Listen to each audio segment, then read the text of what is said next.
We are in Newport, Rhode Island, in USA, the most beautiful yacht club in the world. Looking forward to a fantastic event. Organisation is brilliant, the weather's great, it's sunny.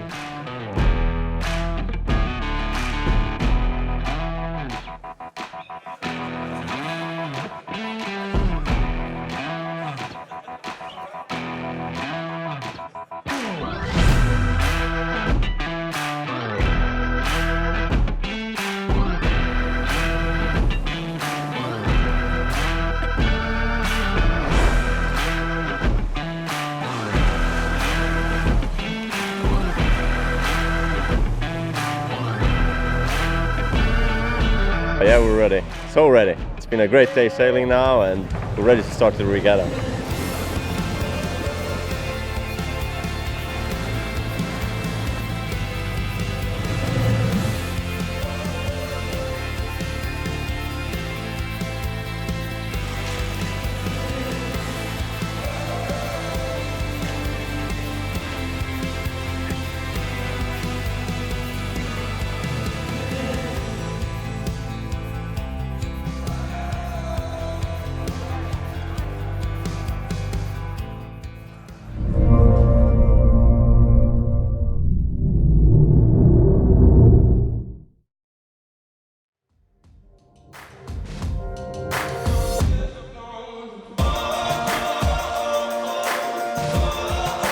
It's day number 2 of the 2019 Rolex New York Yacht Club Invitational Cup. And after a slow start in light air on day 1, everybody anticipated a great day on the water thanks to a 12 to 16 knot southwesterly sea breeze. Feel prepared and we're ready to go, and just try to keep the keel under the boat. It's really hard when the wind goes from 15 to 20. So eyes have to be out of the boat. This takes all of the crew calling the wind all the time.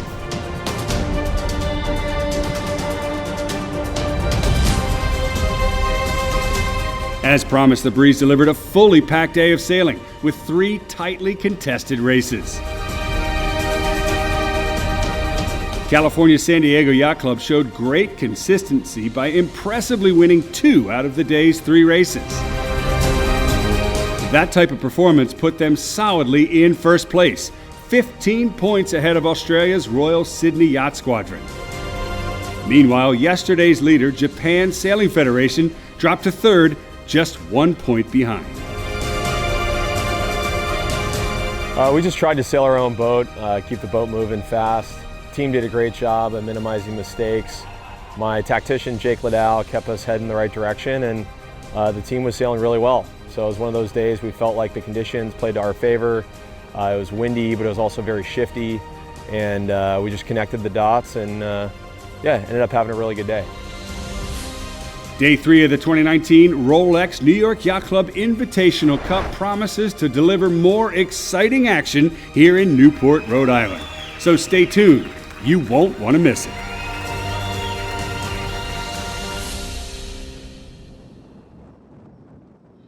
The 2019 Rolex New York Yacht Club Invitational Cup is brought to you by Rolex, title sponsor and proud partner of the New York Yacht Club for over 60 years. This event is also sponsored by Helly Hansen and supported by North Sails and Team One Newport. The regatta is hosted by the New York Yacht Club, celebrating 175 years of yachting innovation and leadership.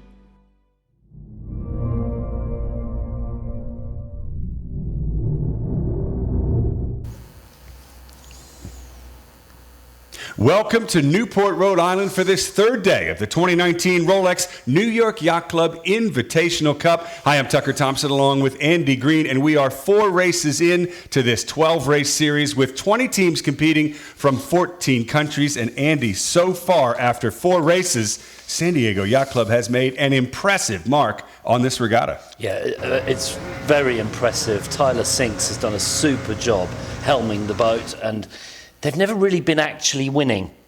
They've never been round the top mark first, but they've always been there or thereabouts. Clean starts, good racing, tactics have been excellent. Spectacular tactics. Yeah, they've just been staying out of trouble, and as far as we've seen over the years with this event, 20 teams, very competitive, very important. 4 races in a series like this, 17-point advantage, that's almost unheard of. Yeah, it's unheard of, but we have seen this in the past with different teams. I remember Easton a few years ago had an extremely good start.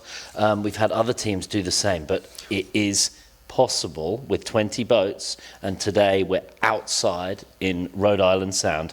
It's very possible to stick in a couple. As we saw Southern Yacht Club, they got a 19th. Well, that's the other question I had, Andy. Southern Yacht Club, so dominant in this event in 2017, the last Invitational Cup. This time around, where are they? A 14th, a 19th with a foul? We haven't seen them post the way they normally would be expected to. Right, and those were the first 2 races, 14, 19. Then they've stuck in a 2 and a 4. That's much more likely where they're at. But that's just a good example. 2 bad races and it starts to unravel. You can slip down the leaderboard very quickly. Defending champions Southern Yacht Club, 11th. And the last regatta, they got an average of 3rd at every race to take the win. So, Andy, here we are, live pictures. It looks ugly out there in the ocean, Rhode Island Sound. Love it. Reef in the jib, reef in the main, 18 to 20. This is going to sort the wheat from the chaff. I can tell you this is going to be great. A test for the new boats, all 20 boats for the Invitational, a test for our technology working way out there beyond Ocean Drive, and it is wet, rainy, and windy. Just the opposite of how it was yesterday, where we had picture-perfect conditions inside, 10 to 14 knots of breeze, flat water. But look at this. There's the pin end. So it's all set up, and we've got New York Yacht Club flags up there. We are currently under AP, so we are just waiting for the race committee. What have we got on the latest from the race committee? So they're trying to go soon. Okay, there we go. Soon is what we're getting. Good. And look, this is a great time to credit the New York Yacht Club Race Committee, because that does not look like a fun afternoon on the water, and these guys do an amazing job, as expected. Yeah, this is, they do all this properly, and as we can see, they now own 20 boats. The whole thing is great. It's done right, and here we go, on board. Let's see who we got on board cameras with today. Royal Club, Royal New Zealand Yacht Squadron. Here's Royal Canadian. No. We're on board with Royal Canadian now. That gets thrown out. Today's sheet. Yeah, yesterday's. Royal Sydney, Royal Canadian, Yacht Club Italiano, and Royal Thames Yacht Club. Right now on board Royal Canadian. It looks bumpy. Oh, yeah, look at that. Earning their stripes today. There, here we go, just cycling through, so it gives us an idea of who's who. And who is this, guys? Royal Canadian. All credit to our technical crew. Is that Royal Thames? No, is that Royal Thames? We got a 1 in 4 shot at it. Royal Sydney. No, Royal Sydney. There we go. Good job, Greenie. Nettis, there we go. Royal Sydney. I could have told you that if I'd had a moment more, I'm sure. Now let's take a look at some of the teams that you'd expect to at least rise to the occasion in this type of breeze, because they've had experience in these conditions before. Thank you, Laura, for all of our fact-checking. New York Yacht Club, of course. They've been in every single Invitational Cup. Southern Yacht Club, last time's winner. San Diego Yacht Club, they've been training. This summer they won the New York Yacht Club One Design Regatta in IC37s. They won the 175th Anniversary Regatta, their division. Or they won 2 major regattas. Sail Newport, that was the other one. And that was before we even got to this regatta. Royal Thames, of course, and Royal Canadian. So those are the teams you'd expect to see doing well in nasty conditions. There's a look at the signal boat, far left of screen. Is the AP down? No. Do you see it? It's still right at the front there, red and white. Not right at the front, it's actually just the forward of the flags, I think. I don't know. Yep, okay, I think I might see the old cat in the hat there. Yeah, AP's still up. So we're waiting for official word from the race committee. And let's talk about one other team that I think deserves a mention is Japan Sailing Federation, Andy. Yes, exactly. Japan Sailing Federation, very good sailors they are. So the only time they podiumed in the other 5 iterations of the Invitational Cup was year 1. They finished 3rd. We haven't heard from them since until now. Yeah, they have done a super job, Japan Sailing Federation, and we're going to talk about Mr. Funazawa, who is one of my old mates from the Nippon Cup 2004, great sailor. Right. And They came out of the blocks in this race number 1, very light, tricky conditions, with a win. they're lying in third position overall now with a 1-4-9-11. The trend isn't the right way. They need to be going the other way, but still, 25 points in third place. It's a big group of people between second and sixth. 2 points separates between second and sixth, so plenty on right there. But I say San Diego Yacht Club done a great job. Anyway, the Japan Sailing Federation, the helmsman Elichiro Hamazaki, they came third in 2009, then 6, 6, 5, 7. So they've always had great results. The Japan Sailing Federation, founded in 1937, and they're basically like US Sailing or the Royal Yachting Association. They serve as the national authority for ocean racing and for yacht clubs managing sailing. Looks like I got an X flag there. Yep, AP is down. We've just received word that we are under 2 minutes to go, a little bit over 1 minute to the warning signal here, the 5-minute signal, to get the start underway. As you saw earlier on here in the broadcast, in the shot, the starting line is set. The course is set, likely to be W4 again. We are offshore again, to remind you, in Rhode Island Sound. We'd like to thank you around the world for joining us. If you're cheering on one of these 20 teams from 14 different nations and 5 continents, we'll be bringing you the action all week here in Newport, Rhode Island for this day number 3. 3 races expected on the schedule. Yeah, 3 races. It's gonna be some tired bodies if they get 3 races today for sure. It's windy. Well, it's not ridiculous, but it is new conditions, new challenge, and the breeze from the northeast around 14 to 16 knots. So it's not ridiculously windy, but it's windy enough just to get everyone very much in the mood. This a real chance for some of the other teams who are better perhaps in slightly windier conditions. We may well see a bit of a shake-up. Often when conditions change like this, it starts to benefit some different teams. And who am I expecting to do well here?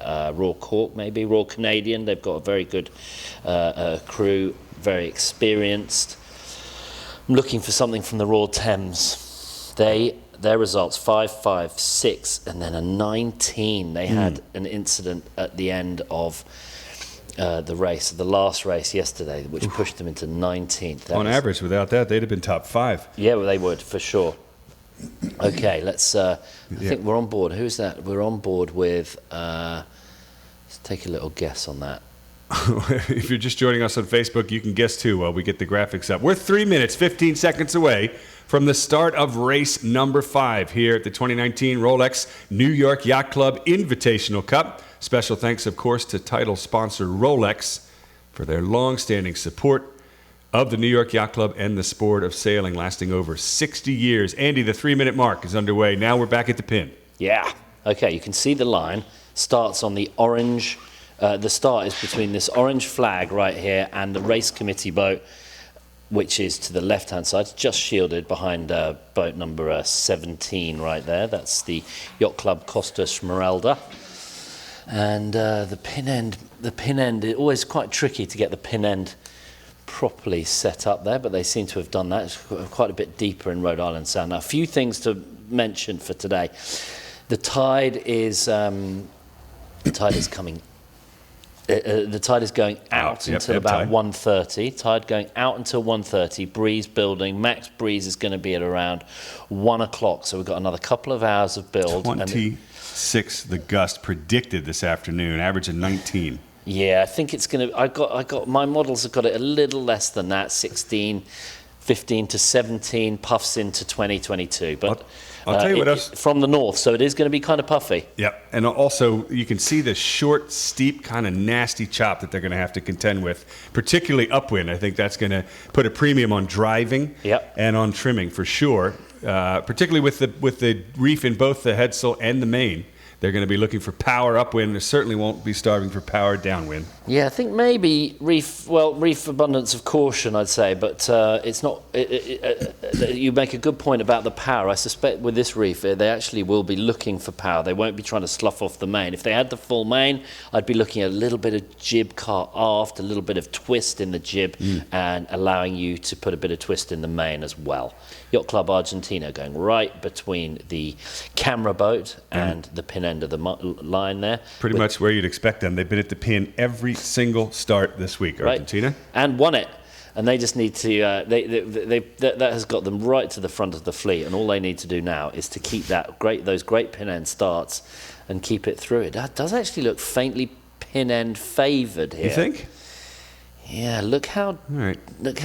Oh, the angle of the boat's coming back. That guy that just tacked right there and is coming now towards the pin with only 40 seconds to go. There we go. Yacht Club Argentino doing a nice job, and they are tacking there right towards the pin. Getting into it now. You can also jump on tracktrack.com and follow the live action and the GPS tracker. We'll be following it as well. Here we go, folks. 25 seconds to the start of race 5. One boat well over the line. Two of them actually got the memo a little bit late. As they were practicing upwind. Now, 15 seconds to go. All bows, almost all bows, heading towards the line. Andy, here we go. Who is that? Yeah, there's a couple of boats that are late. That's Royal Hong Kong Yacht Club, by the way, that's just gotten back below the line. One boat out to the signal boat end is Japan Sailing Federation, so the Asian teams didn't get the timing right, surprisingly. Here we go, sheeting in, bows forward, there's the gun. We are off in race number 5 and number 11, Argentina, winning the pin. Oh, look at that, as you said, Tucker. No, Royal Canadian, sorry. Choppy conditions. Yeah, the Royal Canadian actually, they just ducked underneath the Japan Sailing Federation, and that's Terry McLaughlin, and you can see the boat as they were accelerating and coming off the line. The boat was hobby-horsing up and down. It's slow, and so they just eased the main, eased the jib a bit, trying to get the boat accelerating. I've still got a little bit of pin bias here. Okay, well, so Terry McLaughlin agrees with you. Great start for the Canadians down at the pin end. Overall, Royal Canadian, former 2-time winner of this regatta, currently sitting in 4th. Best finish of 3rd place. Terry McLaughlin has often started at the pin. Royal Sydney Yacht Squadron already tacking to clear out on port. You know that's not good. After a minute on the start, Royal Sydney Yacht Squadron having to bail out, and you can see here, on board with them. This is a great picture. Let's stay on board and listen in. We got good audio here. We're in the booth here. We can't hear the audio on board, so you'll just have to give us a mo. We'll lay out. Here's the duck. Done good. Yep. Underneath the raw cork. That was Royal Swedish as well. Trimmer's in, just going back to full pace now. Time to get your last trimmer on the rail. That was nice. I quite like that. That was good. And ebb tide would suggest that you want to go right, because there is a little bit of ebb coming out of Narragansett Bay. So if you go all the way to the starboard ley line, you'll get half a knot of ebb tide.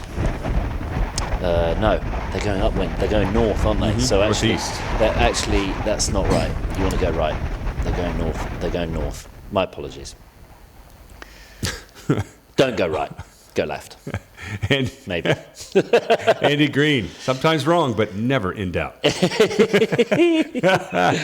we go. Look at that. There's a good look at the spread out of the fleet. Very even at the front. Very even at the front. Royal Canadian, Argentina, New York Yacht Club are looking nice there. 6 to 7 knot average among the fleet. Ooh, yep. I talked to Ray Wolf yesterday evening after racing. He said they had a pretty tough day at the office yesterday. He wasn't his usual chirpy self. Him and his wife Jen celebrating their 20th wedding anniversary yesterday, or this week, I guess. Anyway, they were wondering what they were doing. But a much better day today, it looks like.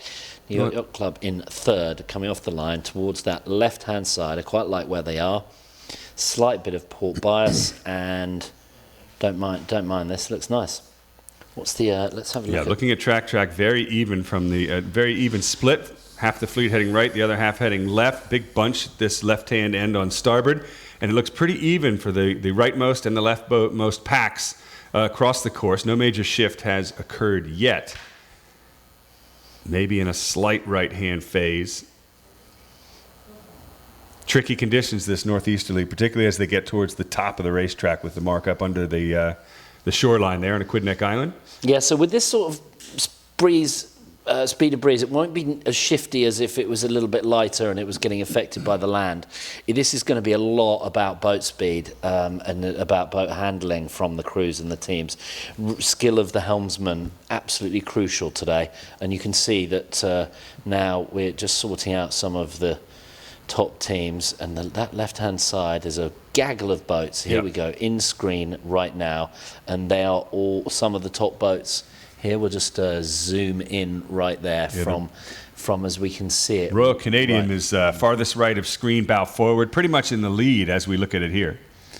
Yeah, and then Yacht Club Argentino, then New York Yacht Club, then Yacht Club Italiano, then Itchness Sailing Club, then the Southern Yacht Club. So quite a decent group of boats there. Royal Hong Kong Yacht Club, a little, they're the boat just behind and to the right of the Royal Canadian Yacht Club. They were a little late to the start. Maybe that's because they were a little late at the bar last night. I've had some amazing evenings with those lovely gentlemen from the Royal Hong Kong Yacht Club, particularly when I was in Hong Kong only about 6 months ago for the Volvo Ocean Race. We had yes, I can tell you that they know how to sail hard, and they know how to go out and have a nice time.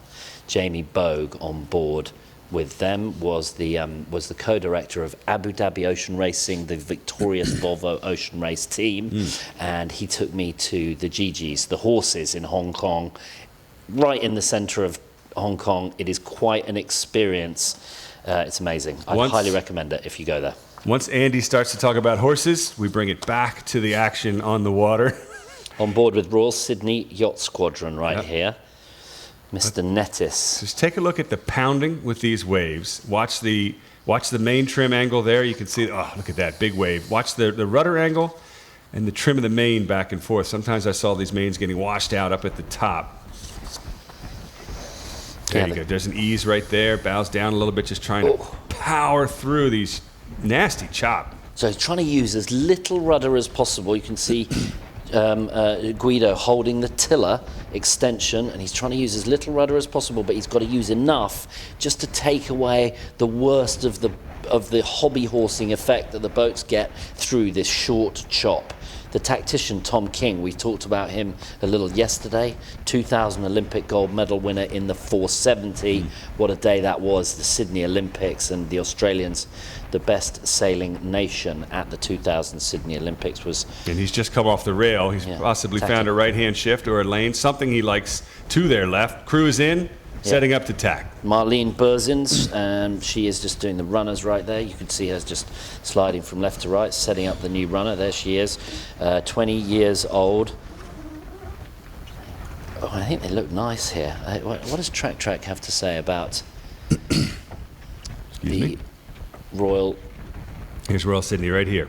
Yeah, I think they're in a nice spot. I think that's a very nice spot there. They don't look... yeah, I mean, everyone's within 60 metres. The top 12 boats within 60 metres of each other. So there's very, very little in this, and you can lose 5 to 10 metres in attack, and all of that will disappear with a 1 or 2 degree shift with the leverage that they've got at the moment. But I tell you what, it's going to be very busy when they get to the windward mark, because boat speed very similar between a lot of these boats at the top. And we have not seen a lot of shifts on this beat. It has been a boat speed race so far. There are 7 or 8 boats to this left-hand end. They've all remained right next to each other. There's a huge pack trying to hold their lanes there. Meanwhile, we've seen a few more tacks and a bit more spread out of the fleet to that right-hand side. That's where Royal Sydney just tacked onto starboard to head back into the middle of the fleet. But most of the fleet still on starboard. That pack down here to the left has not tacked yet off the line. I love what Royal Canadian Yacht Club are doing here. Basically, they're putting their bow down and they're going fast. They have had an average speed just 2 or 3 tenths, and their top speed just a little bit more. So they've got a little more twist, and you can see that they've gone bowed down a little more, but that is showing them with a 35 metre advantage. I don't think that's so much shift, because the boat's just to windward of them, not showing it. I think that's all about Terry McLaughlin going bow down, going fast through these choppy waves. Oh, here they go. Here's the tack. Can they cross? And I think if they can cross, they're going to be in good shape. They're not far from the ley line here. Royal Canadian Yacht Club, yeah, look at that. All the other boats tacking just to leeward of them. Royal Canadian doing very well indeed. Oh, definitely. This is Terry McLaughlin's race. If things stay in this left quadrant as they are now, he's got speed, he's got leverage. Now, they are just under the port tack ley line, so there wasn't much room left. But with everyone else tacking onto port under him, that shows there was no right-hand angle to get a piece of Terry. They want to stay in the same groove, same shift, and tack just underneath of him. But look at his boat speed compared to the others to leeward. Just kind of rolling over the top of him, as you say, Andy. A little bit lower, faster groove is working in this short, steep chop. Yeah, the tactician, Lance Fraser, and Andy McTavish, very, very good sailor. John McKillen, Everett McLaughlin, Ingrid Merry, Mariah Millen, and Sandy Andrews. Everett McLaughlin and Terry McLaughlin. Family today, family day here at the IC37s. We're going to tell you a little bit more about some of the other teams as we go through the day who've also got families sailing with them. One of the great things about going sailing, being able to sail with kids, parents, cousins and family. And we've got plenty of them around today. We've also got plenty of people watching. Husband and wife, Jen and Ray Wolf on the New York Yacht Club boat. There's a couple husband and wife teams, father-son. There's a brother-sister. Royal Thames, I think, has the most number of family on board. We've got a brother-sister, a father-son, and a husband-wife all on the same boat. John and Katie Greenland. Very strangely, when they won in 2015, they actually had husband and wife and bun in the oven. Katie was pregnant, so they actually technically sailed with 3. Extra person on board. Royal Canadian from the left-hand side, leading 40-metre lead over, at the moment, looks like Southern Yacht Club. New York Yacht Club just slipped out of it a bit. I wonder what happened there. Yep, they were there for a little while. I was keeping an eye on them. Who's that American team punched right in the middle? You've got to guess San Diego. Is it Southern? Yeah, Southern. Southern's a team you'd expect to do well. They always do in the breeze. It's definitely their conditions. And then that other American team all the way off to the right, I'm going to guess that's San Diego. It's got to be. Yeah. So that's interesting. So Royal Canadian leading 40 meters over the next boat, leftmost boat as we converge. Well, left leading anyway. And then all the way leading the pack from the right, no surprise, is San Diego Yacht Club. Any right-hand shift in this direction, you could see San Diego get back in it. But right now it's Royal Canadian's race so far. Oh, great, look at it. Grey skies. It all looks a bit foreboding out there on Rhode Island Sound, doesn't it? We're going to have ominous. But the forecast is for a gentle ease of the breeze from 1 o'clock. It's going to build for the next hour and a half or 2, and then it's going to ease up for the rest of the afternoon. So I'm expecting we're going to get three races in here, no problem. As we said earlier, different conditions. 3 days, 3 very different conditions. First day was barely 6 knots, flat water, really crappy. And then yesterday was spectacular, 12 to 16, flat water. And now we've got slop out on the water at Rhode Island Sound. Here's Yacht Club Italiano.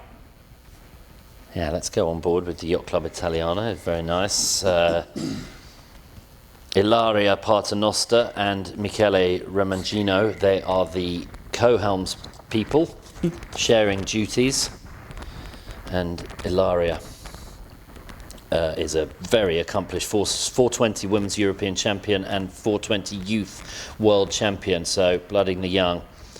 And Paolo Brescia, I know Paolo, great guy, 3 times Italian Fireball Champion. And Pietro Dalia is an Olympian.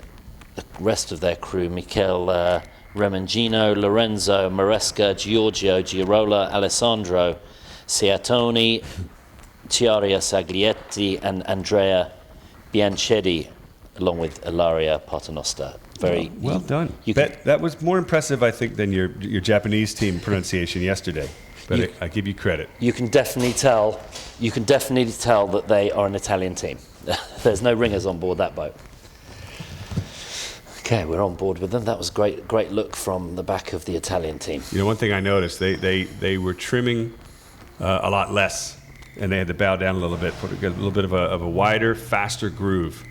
Maybe the chop on port is a little bit different than what we saw on starboard, because I don't think they're having to work the boats as much on port. Maybe we'll go back to a live shot in a minute. But right now, it is Royal Canadian Yacht Club from the middle left. We're approaching the top of the beat into the windward mark for the first time in this race number 5, day number 3 of the 2019 Rolex New York Yacht Club Invitational Cup. Once again, I'm Tucker Thompson with Andy Green. We'll bring you every moment of every race live here in Newport, Rhode Island. Thank you for joining us on Facebook or YouTube around the world. We've broken some viewer records this week already, and this is only day 2 of our live broadcast, Andy. A lot more to come. Yeah, excellent to have you all here. Very enjoyable, and let us know where you're watching from and what the scene is from where you are all around the world. Jack Everett, good morning from Chattanooga. Watch Hill Party at Harbour Court from Vincent McAteer. Well, he's just up the road. And Pearson Potts, go SYC. Nice to see you. I saw Pearson a couple of mornings ago on my bicycle ride in. Here we are on board with Royal Sydney Yacht Squadron. Gives you an idea of the conditions. Look at that. It looks pretty miserable. Short chop, bumping up and down, and 14 to 16 knots of breeze. About, oddly, only just a little bit more than we had in the breeze yesterday, but the bump and it's the chop for sure that makes it nasty. Very challenging, and I'm really impressed with the Royal Canadian Yacht Club. This is Terry McLaughlin's absolute block hole. This is right where he's in. This is in his wheelhouse, to use a nautical term, and he is leading very comfortably. He's eked out a 40-metre lead over the Southern Yacht Club, and Yacht Club Italiano also doing very nicely with Ilaria Paternoster and her team in 3rd. Now, interestingly, San Diego Yacht Club, they're in 6th right now. They're not quite in the hunt for the front yet, but this is normally where we see them. Close enough, somewhere in that 4, 5, 6, 7 range. And then when they look for their moment, next thing you know, you'll see them in the top 3. That's what they've been able to do. Just consistently claw through the fleet, take their time, pick their moments tactically. Jake Ledoux calling the shots, and they've 17-point advantage is hard to argue with in a regatta as talented and competitive as this one. We approach mark number 1. A couple minutes away now, Royal Canadian on port looking for the starboard ley line. Downwind, I think, is where this chop is certainly going to pay off to their advantage with the big A sails in these new IC-37s by Melgus. They look like fun boats, even on a sloppy day. Oh yeah, great. No, very impressed with the boats. Very impressed with the fact that they're one design, that they're all the same, that that they can use them as the Commodore purpose-built. Phil Lott said yesterday when we were interviewing him as our guest in race 2 yesterday, he said they were struggling with getting all of the Swan 42s, and I was involved with one of the Swan 42s, and the issue there was that a lot of the boats were changing so that they were IRC optimized, and they were making a few tweaks here and there, and so they were like, we can't get enough boats, so let's just build them ourselves. I love that. That's big vision, that is. This looks like one of those old battle scenes you'd see from movies a couple hundred years ago with everybody ready to charge. The entire fleet still in line.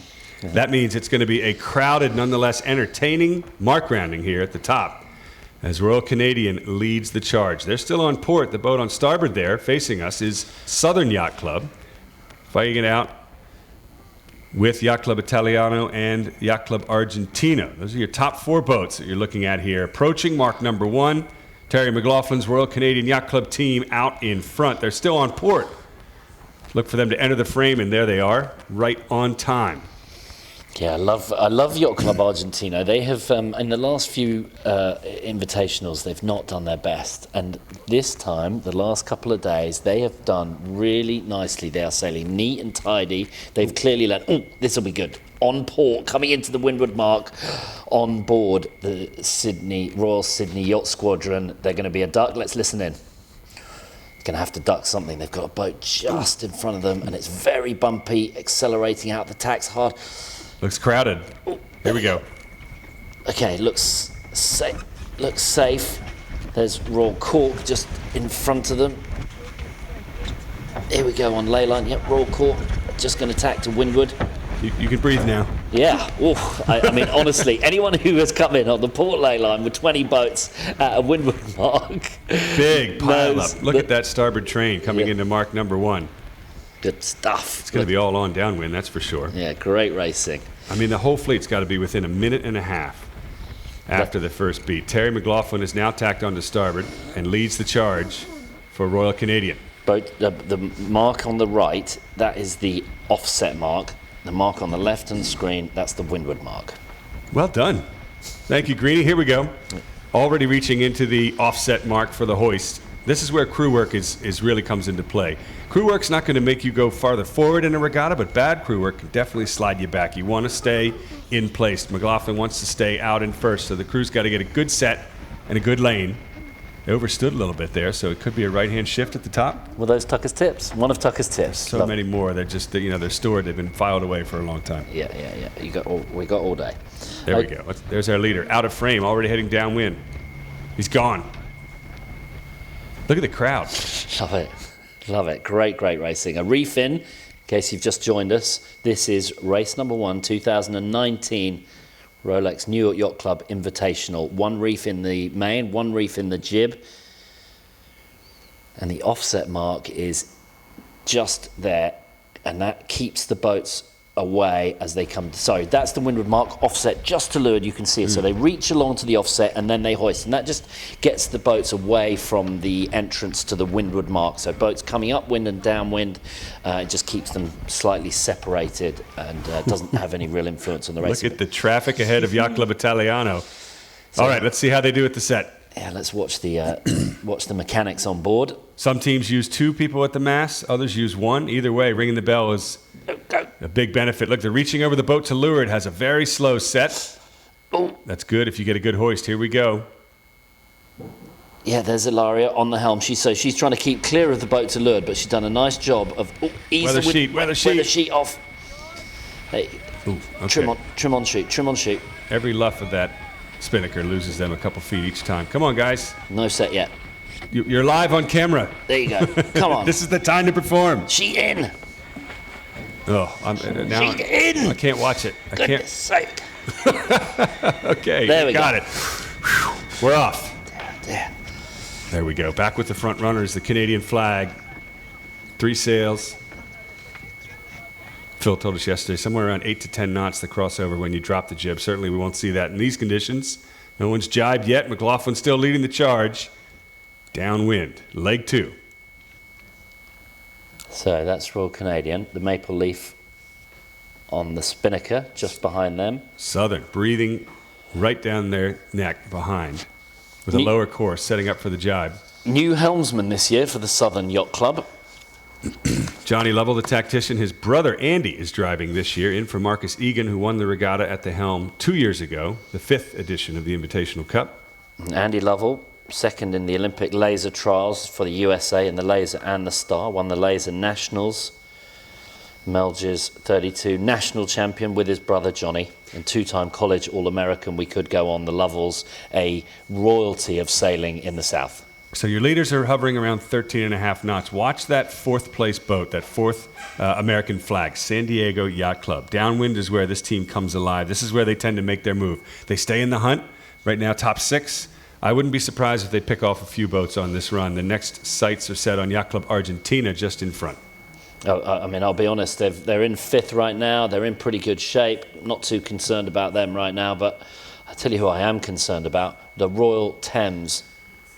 What are they doing? Where are they? Why aren't they further ahead? Royal Thames, 13th place downwind so far. Somewhere in that mix. They're not going to win nothing like that. One boat has jibed. One boat is on port. You can't see them. They're just left of screen. There they are. Wow, that was incredible. Almost as if we planned it. That is Royal Sydney Yacht Squadron, the only boat to separate away from the fleet. I like that. You know, they're in 10th place, somewhere back in that, and now they've moved up to 5th with this move. I like getting away from the fleet. I call it chicken tactics. Run away from all the other boats that could block your wind shadow, screw you up, cause fouls and things like that. Sail your own game. And right now, Royal Sydney likes the left as we look downwind. How fast do they go on the Royal Sydney Yacht Squadron? Let's see Royal Sydney Yacht Squadron and see if we can get 14.1 compared to track. Yeah, that's the fastest boat's at 14.8, Yacht Club Italiano. 15.4, Yacht Club Italiano. 15.6. They're doing something wrong. That's too high. You need a lower VMG, boys. They just like to go fast. I don't know. I think they're doing all right. I think this is good. I quite like where a Yacht Club Italiano are. The Ilaria, the helmswoman, 420 Youth World Champion. Knows a thing or two about planing downwind. Yep. Great sailing for them. Leg 2, race 5, day number 3, 6th edition, Rolex New York Yacht Club Invitational Cup. Andy, there are many days when I look at this racing and wish we were out there. This is not one of them. I'm pretty glad that we are high and dry here, watching it. Royal Canadian is jibed. I didn't notice that earlier. They slipped through the cracks there. They probably liked what Royal Sydney was doing, way out there to the left. Look at them, one boat. There they are in the background there, far left of your screen. And Royal Canadian and Southern have jibed to sort of stay in touch with them, the majority of the fleet continuing downwind on starboard. I like what these boats are doing when they get away from the pack.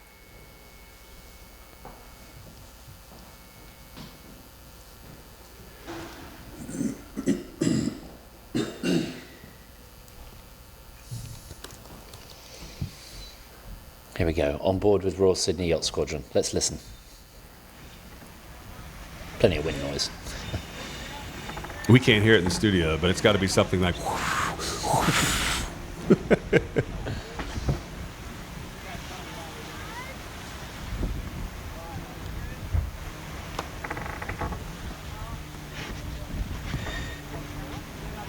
Okay, looks like jibe, setting up for a jibe. Talk us through it, Andy. Okay, well... Leeward runner's getting set up, trimmers in position. Yeah, it sounds like... Go for it. Fine, there's the straight jibe. Through the jibe. Main sheet comes across. Big trim on the new sheet. At least 2 people pulling that new sheet in. That was a pretty quick jibe, Yeah. from the rate of turn standpoint. Yeah, the more breeze there is, the more you sort of got to carve it in and then just jam it through. You've got to commit. The crews are telling me these boats are relatively challenging to drive, particularly to jibe rather, in light air. Obviously, a lot easier to do so when you've got momentum in heavy air.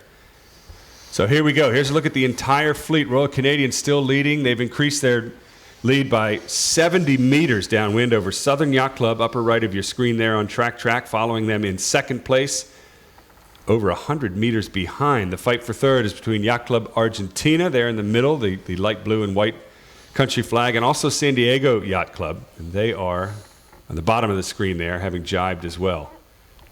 Somewhat farther back in the pack, but still within the top 5. San Diego never out of the hunt, never out of the top 3 in any of these races so far. Mm-hmm. That's impressive. They're bossing it right now. San Diego doing very nicely indeed. Royal Sydney here.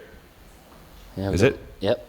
Yep, we got lots. There's the Southern Cross, the 5 stars on the Australian flag. Not to be confused with the New Zealand flag, which also is blue with the ensign in the corner, but only has 4 stars on it. And those stars signifying the Southern Cross. On the Australian flag, yeah.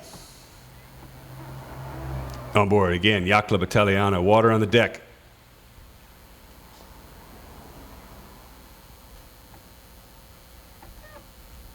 That looks awesome.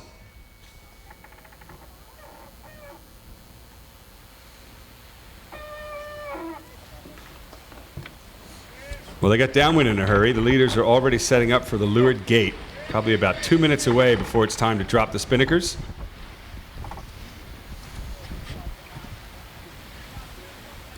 Oh, they're both the Southern Cross, actually, New Zealand and... I knew that. I didn't want to correct you live. I let you correct yourself, though. Okay, but the Australian flag has 1 more star on it, which represents its colonial heritage with Great Britain, the Commonwealth Star.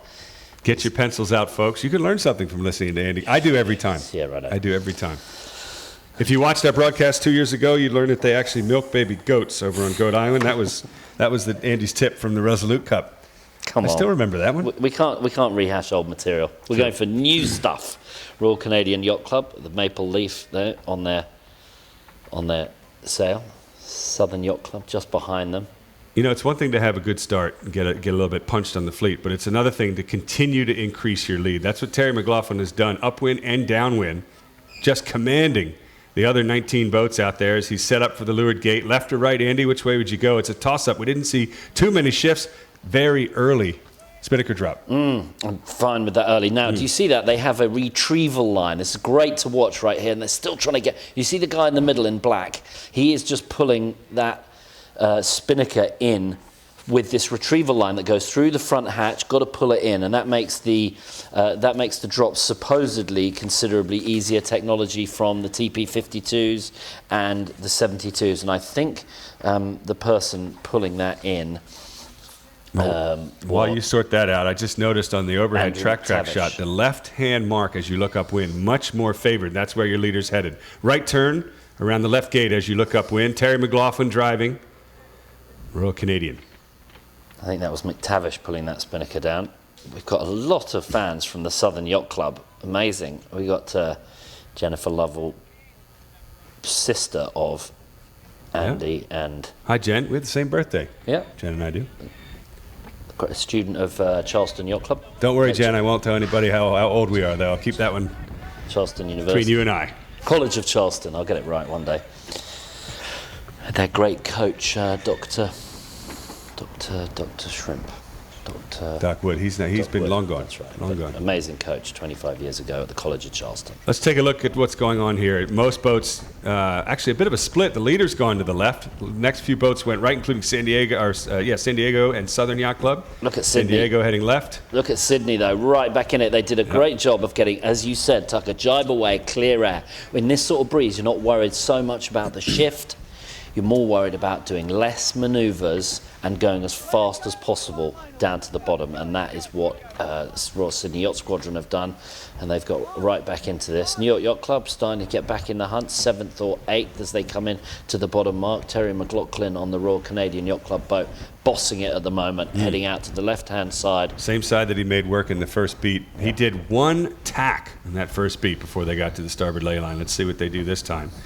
As they lead the charge to the left, a lot of boats splitting, though. Good amount of them heading right, following Southern Yacht Club.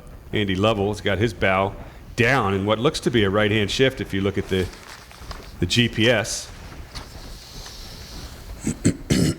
On board. Who's this? Royal Canadian, this looks like. That's Terry, isn't it? Man, they hit him. Somebody fell over. Royal Sydney. No, this isn't Royal Sydney. They just slammed into a wave middle of the way through that tack. Yeah. At least 2 people on their back for a second. We shouldn't make fun of them, though. It looks uncomfortable out there, to say the least. I'm pretty sure that's Royal Canadian, not Royal Sydney. Sydney have got all grey, and I just saw Terry McLaughlin there driving the boat. So they've just tacked onto port, leading the fleet at the moment, and they've got a someone with a sore bone in their bottom of their back. Just say it's one of the Royal Clubs. You got a 1 out of 3 shot at getting it right if you say that. Right, I love all these colonial yacht clubs, all given their titles by the viceroys and the colonial kings. This one crew member in this kind of breeze just went downwind. Just talk us through why they did that, Andy. They went just down to leeward, just to give a little adjustment on the... No, he went down, all the way down below. Oh, he went down below. He's probably packing the chute, making sure that the spinnaker is ready for a simple and untwisted hoist. So he's not just taking a break, making a sandwich, having a coffee. Yeah, right, put the kettle on, love, and I fancy a cup of tea. No, don't think that's going on. You know what I like about you? You do the British accent really well. Well, I was born with it. Royal Canadian Yacht Club there in the middle of the race course, 70 metres ahead. So a Southern and Royal Sydney Yacht Squadron looking for a right-hander. I find that interesting. Royal Canadian this time has tacked. Yes. First quarter of the beat. Staying, perhaps they don't like what they see in second place and a Southern Yacht Club all the way out to the right, so they're just keeping in touch with them.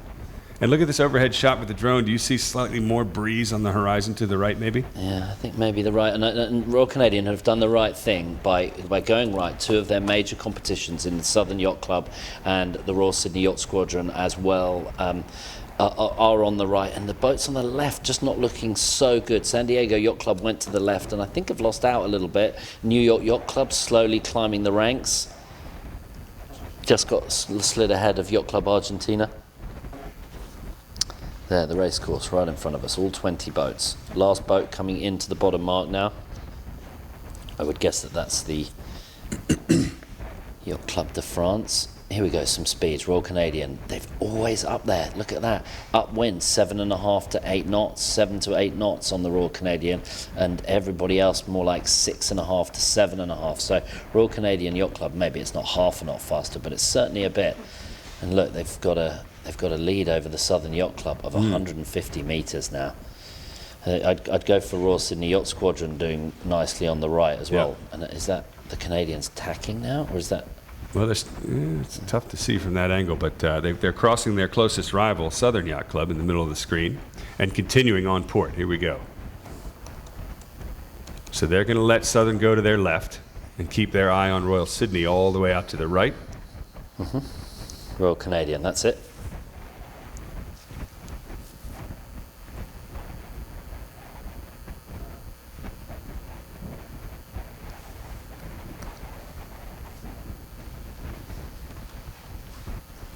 You get kind of sick just watching it. I can feel it. The skill of the sailor, the skill of the helmsman and trimmers particularly. Get the trim. Oh, big wave. I've got the camera wet. Right. Big ease on the main there. So there we go, another ease. Just get building boat speed now. Now we're with Royal Sydney Yacht Squadron. Let's look at the difference in helming. Guido just caressing that tiller up and down the waves. For Far 40 and Mum 30 world champion Guido, he knows what he's doing.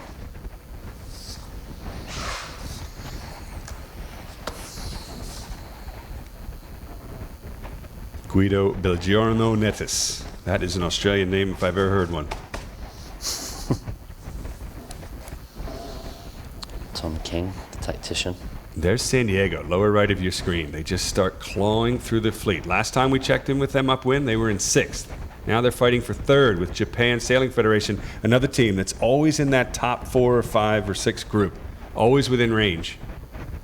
So it's no wonder that those two are in the top 3 in the regatta so far. Keep your eye on San Diego Yacht Club. They just slowly pick their way through the fleet. I wouldn't be surprised. They're currently in 4th right now if they don't end up with the top 3 again. When your lowest finish is 3rd place in a fleet like this, that's pretty impressive. Yeah, Tyler sinks. They're the team to beat right now, and we'll start to see some of the other teams who want to try and win this regatta start to tack on them, start to try and push them back, but in these conditions that's not easy. What was that line? In these conditions. Another show. Okay, see they're moving bodies. This boat has no crew on it whatsoever. A little backwards, yeah. They've moved their It's remotely sailed. They've moved their bodies a little backwards. This Look is at that pounding. Terry McLaughlin. I think this is Royal Canadian Yacht Club. Well, they moved the crew weight aft, that's for sure. Yep, there you go. Moved the crew weight aft by at least a body or two, and that's because it is getting bumpy out here, isn't it? Looks like the breeze has picked up a bit too. Have you Yep. got the breeze on your computer there, Andy? Give us a live report from Rhode Island Sound. Yeah, let's go with the. There's a great overhead shot. You can see the waves. That's San Diego Yacht Club now on the left-hand side, far left. That's the Royal Canadian. Right in front of us here, just underneath the drone, that's the San Diego Yacht Club, and then just underneath the San Diego Yacht Club is. Wait for it. Royal Yacht Club Argentina. Yeah. Yacht Club Argentina, who've done great. I've been very impressed with them this week. They've made a real turnaround Look at those waves. and sailing very nicely. Usually an overhead camera shot doesn't really make it look rough, no matter how hard it's blowing on the water. But in this case, you can really see the waves. Even from that height, it looks nasty. On board, Royal Sydney Yacht Squadron, here they go for attack. they are the rightmost boat right now. So after this tack, they will be ducking Royal Canadian. Look for them in the lower left of your screen at some point. There they are. I think I can just make them out. No, they're not getting far off ley line here. They're only about there's only about a minute more sailing for these guys on port, so they are coming back shy of ley line. And it's a W4, right? We have that confirmed? Up, down, up, down? Thank you, Laura, for keeping us honest. But it's going to be pretty I'm not sure. I think the breeze may have gone left here. I think the breeze has gone left. I think these guys are going to lose out here to San Diego and to Southern and potentially to, Southern, San Diego. And there's a nice comeback here from Royal Hong Kong. Well, Royal Hong Kong are way out on the left, but I think they're doing quite nicely here. Really? Yeah, I think... Track has them in 17th. Yeah, no, just I for think... point of reference. No, but I think the left's coming good here. Royal Cork, Hong Kong, Southern, San Diego. I think these boats on the right are looking bad. Look at San Diego, now in 3rd place on track, just 4 meters behind 2nd. This is what they do. They just have another gear, and they just slowly start picking boats off. Look at the boat on the far right. That's Royal Sydney. It's already happened. You're right, Andy. Breeze has got to have ticked left a little bit because Royal Sydney was in 2nd. Track has them in 3rd. We'll see if that confirms out on the water with this shot. In the foreground, San Diego Yacht Club on port, looking to cross the boat in the far background on starboard there. I think they've got it. Yeah, Royal Canadian are well ahead. They've got a 200-meter lead. And they're not much going to get them. The real battle here is for 2nd through 5th. New York Yacht Club just a little bit too far behind, but... Big gains for San Diego, Andy, from the left. Yeah, no, I can see that left's coming good.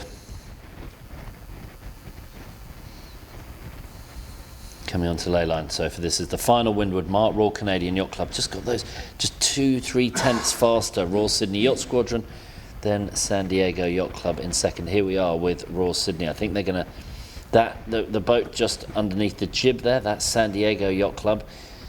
And Guido will be kind of ticked about this. Why did they end up so far on the right-hand side? The breeze has gone left by at least 4 or 5 clicks. Well, and they were in a solid 2nd. Now they're fighting for 3rd and 4th at this moment. They do sail a bit more expansively. We've seen them do that on the downwind. They were first to jibe away. Here we go. The Canadians tacking for the top mark. Very close to ley line. Well, the first time Royal Canadian was at the top mark, they had a 75-meter lead over 2nd place. Now it's 233 meters to San Diego Yacht Club. Some great onboards today. Really good. Getting some lovely pictures. This team, the only team to have won the Invitational Cup twice. Was it 2011 and 2013? Royal Canadian. Will it be a 3rd? Not if San Diego has something to say about it at this point. San Diego are in 2nd. up into 2nd now. That left-hand side, I think, is still coming good. I think the right is collapsing badly. And I think that's bad for Royal Yacht Squadron. It's bad for New Zealand.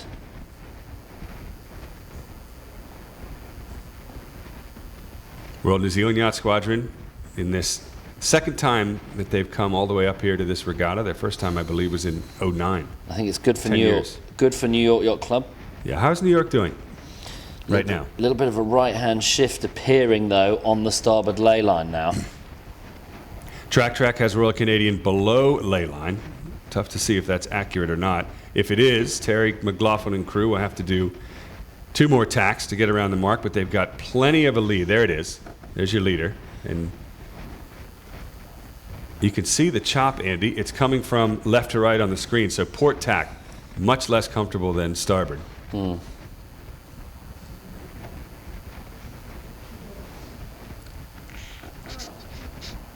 These boats go through the water really nicely. They're good. They're fast. All looks good. As you see, it's a bit of a side swell. Starboard much faster. Port much more of that hobby horse effect as the boat bows into. So you'll see a bit of a wider, looser setup on port. Perhaps the helmsman doing a bit more to drive over the waves. Meanwhile, probably a little trab down, bow down, and just let her rip on starboard without bouncing up and down as much. That was Royal Canadian that you saw on starboard. They are, I believe, low of ley line, just staying in check with most of the fleet on their leeward quarter. But 2 more tacks to go, we think. Yeah, there's the ley line in yellow to your left. Okay, we've got a shout out to the Monova Grove High School who are actually streaming this in class. Some real sailing education. I wish I had that teacher when I was in high school. Could watch sailing in class. Thank you. In Madison, Illinois, right? Wisconsin. You could be forgiven for being British. Madison, Wisconsin, of course it is. Oh. Anyway, congratulations. Shout out to those kids. Give us a cheer, and nice to see you all getting a bit of good sailing in classroom time. Happy days. Yeah. Okay, not far to the windward mark now, just about 20 boat lengths for the leaders, the Royal Canadian Yacht Club. About 3 minutes to go. We're going to see 2 tacks from this boat. Lower edge of your screen, the crew's already in, setting up for it. Here we go, on board. Royal Canadian. There we go. 2-tack Terry McLaughlin. He goes for the final approach. Here's onto port, and then they'll tack once. Big ease of the main, and I just saw how the jib, when it filled, went out a little bit. I was like, get the runner on, and that was all because not quite enough runner on out of the tack. Got to get it. And this, the difficult tack, the port tack, is the one where the boat looks like a nodding donkey up and down, and that's the tough one to sail. You've got to give it a little bit more ease on the jib, a little bit more ease on the main as they head upwind. A nodding donkey. A nodding donkey. You know how they are. Well, a nodding donkey is those the oil wells in Texas and the South. They're called nodding donkeys, and that's what they do. They just go up and down, pumping the oil out, and that's what this looks like. You know, even if you were completely full of it, I'd have to believe you. Yeah, they're called nodding donkeys, I promise you. Okay. All right, coming towards Leyline. Terry and his team have done a nice job here. The tactician. Setting up for the final run to the finish. It's pretty much uncatchable. But if any team could do it, San Diego Yacht Club has taken 50 meters out of Royal Canadian's lead. You can see San Diego in the background there on starboard ley line, just ahead of Southern Yacht Club. The tactician on board the Royal Canadian Yacht Club, of note, Lance Fraser, and he was the 2011 Bermuda Teen Athlete of the Year and the youngest skipper to ever qualify and compete in the World Match Racing Tour at 17. Presumably that was for the Bermuda Gold Cup. But he's a very accomplished sailor, Bermuda national champion in many of the classes. So great to have such a young and talented tactician on board with Terry McLaughlin, keeping the old man young. Young enough to be well out in front here. Keep in mind, though, if you're watching Track, San Diego Yacht Club was 200 meters behind Royal Canadian, then 150. Now, somehow, it's down to 100 and dropping. Their best point of sail is downwind, San Diego's, and Royal Canadian is in front of them. This will be the final sprint to the finish with kites up. It'll be a battle between Royal Canadian and San Diego, with Southern Yacht Club last year, or last event's winner, the reigning champion of the Invitational Cup, right behind, as well as Royal Sydney and Yacht Club Argentino New York. The host club pulled up to 6th place, Andy. Yeah, well done, New York. Andy Fisher and Ray Wolf co-helming. Andy does the straight line work, and then they switch at the maneuvers. Ray trims the main upwind, drives around the mark, and then goes to the mast to pull the kite up. Multitasker. Here we go. Royal Canadian. Big waves.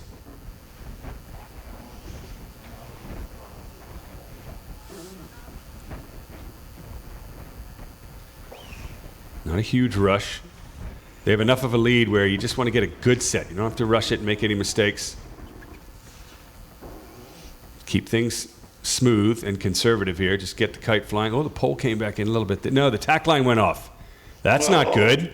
San Diego's right behind, guys. Wake up. Get it going. Okay, here's the kite filled. Whoa, keep it on its ear. Don't wipe out. Don't wipe out. Oh, no, your leader is on their ear. Flipped over. The tack line went off to the side. The kite filled. San Diego coming from behind.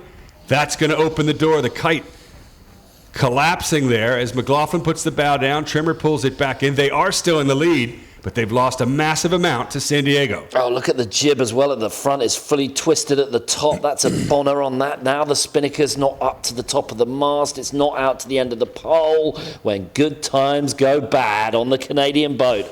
Well, it seems like they've got it all under control. Fortunately, they had a 200-meter lead, but boy. That was unexpected. Sketchy, bad, oops. But it shows you the performance of these boats. You have to get it right. If you don't get it right, even, this is 16 knots of breeze. It's not fully hair raising. It's not 20 to 22. And they just got it a little bit wrong. There we go. Good recovery, though. They got the bonnet out of the jib, and great from the editor, thank you. He went straight on board, and then we saw them on there sideways as the phone got wet. Anyway. Now, where is San Diego? Somewhere to the left. Have they gained? Are they within range? Okay, we've got a couple of questions There. here. We've got a couple of questions here, Tucker, on the Facebook. I'm going to try and answer them. Kirk Lynn, Andy and Tucker, what are the Canadians doing that gives them that much more speed over the other teams on the same side of the racecourse? Well, we tried to allude to that earlier, but basically they are sailing a little bit lower, a little bit further away from the wind. So they don't go as close up to the wind, but they do go faster through the water. And particularly on port tack, when they're slamming into the waves, they just ease the jib up a tiny bit. They put the lead of the jib back a little bit, and they ease the main sheet out.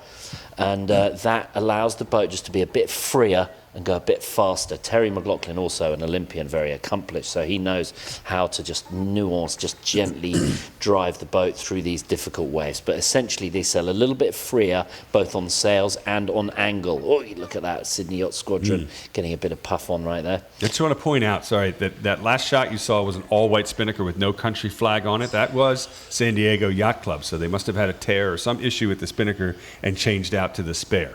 They should have an American flag on it, but it was an all-white replacement spinnaker in second place, San Diego, followed by Southern Yacht Club. And here in fourth is Royal Sydney. Okay, we might have a few. Royal Canadian Yacht Club leading San Diego Yacht Club in second, then Southern Yacht Club, then Royal Sydney Yacht Squadron, Yacht Club Argentino, Japan Sailing Federation, Royal Cork Yacht Club, Yacht Club Italiano, New York Yacht Club, Royal Swedish Yacht Club. We've had a request to do 11 till 20 in the leaderboard, so we'll just ask our editors whether we can actually stick up race 5, current 11 to 20, the second half of the fleet. Any chance of that from our friends in the next door room? We will try and get you that. That's just a request from the Facebook. Here we go, back live pictures on the water with the leaders right now, Royal Canadian Yacht Club. Yes, San Diego Yacht Club. There's a question here. Shouldn't they have the yellow spinnaker? I'm sure that that was just explained. Laura, our media manager, has just explained that to Tucker. Yep. So the yellow spinnaker's out. It's been damaged. So that white one is a replacement. It should be yellow, which very much like in bicycle racing signifies the leader of the series. It is San Diego Yacht Club by 17 points. Their worst finish, only a third, and right now they're in second on this final run, chasing Royal Canadian. The maillot jaune, the yellow jersey. What's this? What's a spinnaker in French? We'll have to come back to you on that. I think the foc is the jib, but the spinnaker. There's a lot of jokes that I'm going to leave right in my head on that one. Nah, come on. On board with the Royal Sydney Yacht Squadron. That looks awesome. What kind of speed are they doing? 12, 13, 13, 9? Here we go. Look at the jibe. Oh, yeah. Here we go. Oh, not a jibe. No, that was a trip. That shouldn't have been. That was a maybe jibe that all got bailed out a bit. No, I think they just sort of carved down to lure too much in that wave. Yeah, now they're having a bit of a laugh about it. Listen. 240 meters. Yeah, bossing this one. No, Royal Canadian has actually increased their lead now. It was down to 100 meters to San Diego Yacht Club. Now McLaughlin has the pedal down, 13.3, 13.6 on San Diego and dropping. You can tell when they're surfing. Look at Southern Yacht Club just hit 15 plus. Back with the leaders, Royal Canadian. Two-time winners of this regatta in 2011 and 2013.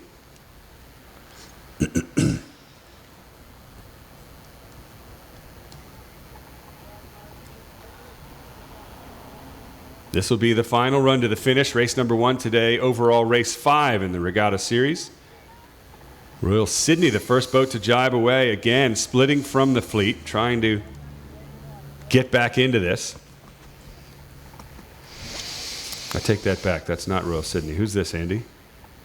Royal Swedish Yacht Club, rather, has jibed away, followed by a couple other boats. Most everyone else following Royal Canadian on starboard. It is long starboard to the finish. Final leg downwind. I'm just monitoring some of the social media posts here, Tucker. We've got Joe Gibson who says $20 to Tucker if he does his Peter Montgomery impersonation. Well, I'm afraid it costs a lot more than $20. At a minimum, it's dinner and cocktails at the New York Yacht Club. So, Joe, when you're ready, you can come and buy a dinner for Tucker. It doesn't happen on air, but it is extremely amusing, I can tell you. Right, Royal Canadian Yacht Club leading by 210 metres over San Diego Yacht Club. And man, if San Diego Yacht Club got a second here, sheesh, that'll be a 2-1-3-1-2. I mean, go home. Why not? I mean, it looks pretty confident that it's going to be that so far. Yeah. Royal Sydney Yacht Squadron also up there. So we've got we got the top teams up here really showing their mettle. Royal Canadian, San Diego, Southern Royal Sydney, and behind them Japan Sailing Federation, Royal Cork, and then New York Yacht Club. Royal Hong Kong have come right back into this. They had a very bad start. They were 17th. They were 17th on that last beat. Now they're in 10th. Yeah, well, the left-hand side came good on the second half of that upwind leg, and Royal Hong Kong Yacht Club had banged the left-hand side. San Diego were also on the left. That gave them a bit of a gain, and it slipped Royal Sydney Yacht Squadron down just a nudge because they were towards the right, so they went from second to fourth. So the fleet now approaching the port ley line to the finish with Royal Canadian leading. I should point out, if you're joining us live on Track, the GPS tracker, you'll see one boat below the finish. That's Yacht Club France. We don't know why, but they are not racing in this race. Perhaps they had some damage, or maybe they damaged themselves last night here in Newport. Either way, they missed the race. Here we go on board, or on the water rather, with Terry McLaughlin and crew. Royal Canadian. Their sights set on victory with just 2 minutes left in this race. A little too much cheese and wine at the cookhouse maybe last night. Might not have been the cheese. Okay, Canadians leading. Very good. There's the finish, bottom of the screen. Less than 2 minutes to go. Just flying towards it, 14 plus knots there.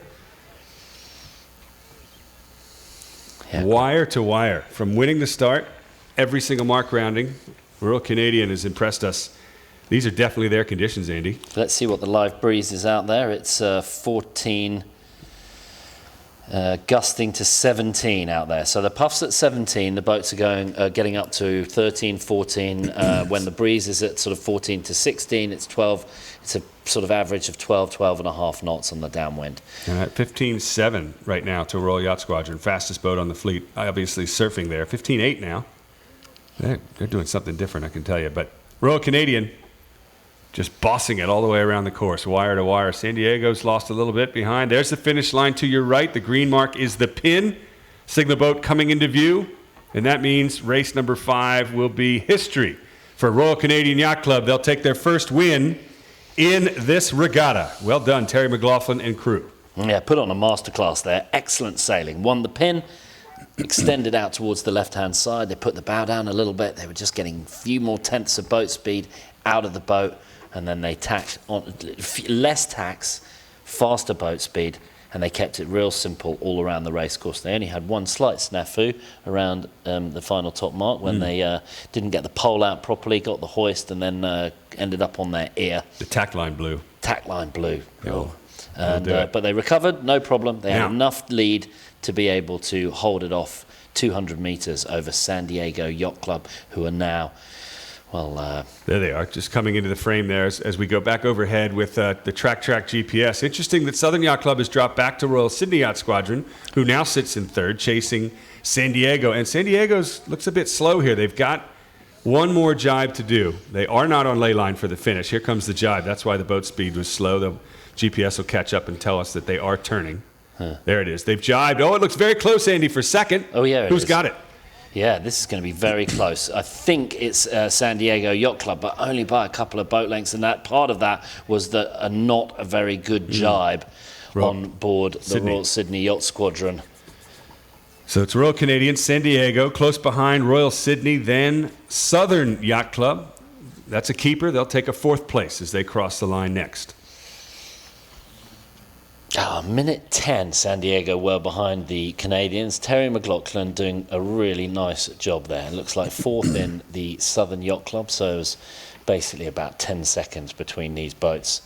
as Southern comes in. Then in fifth, look at that, the Royal Cork. What a great downwind leg. They popped off a couple of boats. They've been sailing very nicely, just clawing their way back through the fleet. The O'Learys doing a nice job, and I think they'll finish in fifth place here, just ahead of the Japan Sailing Federation. Japan always in the top group, and also remember San Diego, they were in sixth on the first upwind leg.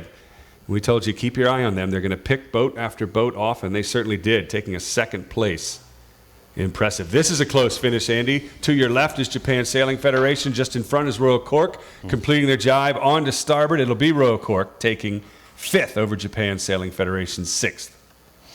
And right behind them, Yacht Club Argentina sailing very nicely. Then it's a tight battle between the Royal Hong Kong Yacht Club, the Royal New Zealand Yacht Squadron, and the New York Yacht Club. I think the New York Yacht Club are just going to squeeze ahead of them here. But coming into frame. Yeah. That's Yacht Club Argentina to the left. On port. And they're just crossing the line ahead of New York Yacht Club. And who's the other boat there? Very close. Now that's New York and Yacht Club Argentina. Argentina's just eked out seventh place over New York. Then Royal Hong Kong just behind. There might be a slight incident there on the finish line, but I think that's all right. New York Yacht Club finish in eighth, then Royal Hong Kong right after them.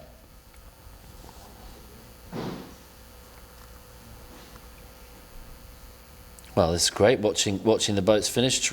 Royal Thames Yacht Club not doing their usual magic that showed them win in 2015. Definitely a bit mid-fleet from the Royal Thames. I'm surprised. But we can look forward to two more races today, and for the next race we're going to take a pause once we've finished here, and then the next race we're going to have our special guest, Martha Parker from Team 1 here in Newport. One of the event sponsors, by the way. Yep, and a long-standing sailor from one of the very first IC-37 Melg's. Martha has quite a lot of time in the front of these boats, somewhere you and I have never been. But we hope you've enjoyed watching race number 5 as it wraps up here out on Rhode Island Sound in difficult but breezy and fun conditions to watch. Well done, San Diego Yacht Club. Still out in the lead, but Royal Canadian got their first win. I'm Tucker Thompson along with Andy Green, and as you just heard, Martha Parker will be joining us for race number 6, probably in about 10 minutes, so stick around. We'll be right back. The 2019 Rolex New York Yacht Club Invitational Cup is brought to you by Rolex, title sponsor and proud partner of the New York Yacht Club for over 60 years. This event is also sponsored by Helly Hansen and supported by North Sails and Team 1 Newport. The regatta is hosted by the New York Yacht Club, celebrating 175 years of yachting innovation and leadership.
out.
Hello once again and welcome back to our live coverage here in Newport, Rhode Island of the 2019 Rolex New York Yacht Club Invitational Cup. I'm Tucker Thompson along with Andy Green. We have just completed race number 5 in this 12-race series. We're about to start race number 6, approaching the halfway mark in this regatta. And Andy, the storyline has been consistent. San Diego Yacht Club 18 points ahead of Royal Sydney Yacht Squadron, followed by Japan Sailing Federation. Impressive. Well, it's even more impressive than 18 points, in my view. The left coasters from San Diego have got an average of second through 5 races, a 2-1-3-1-2.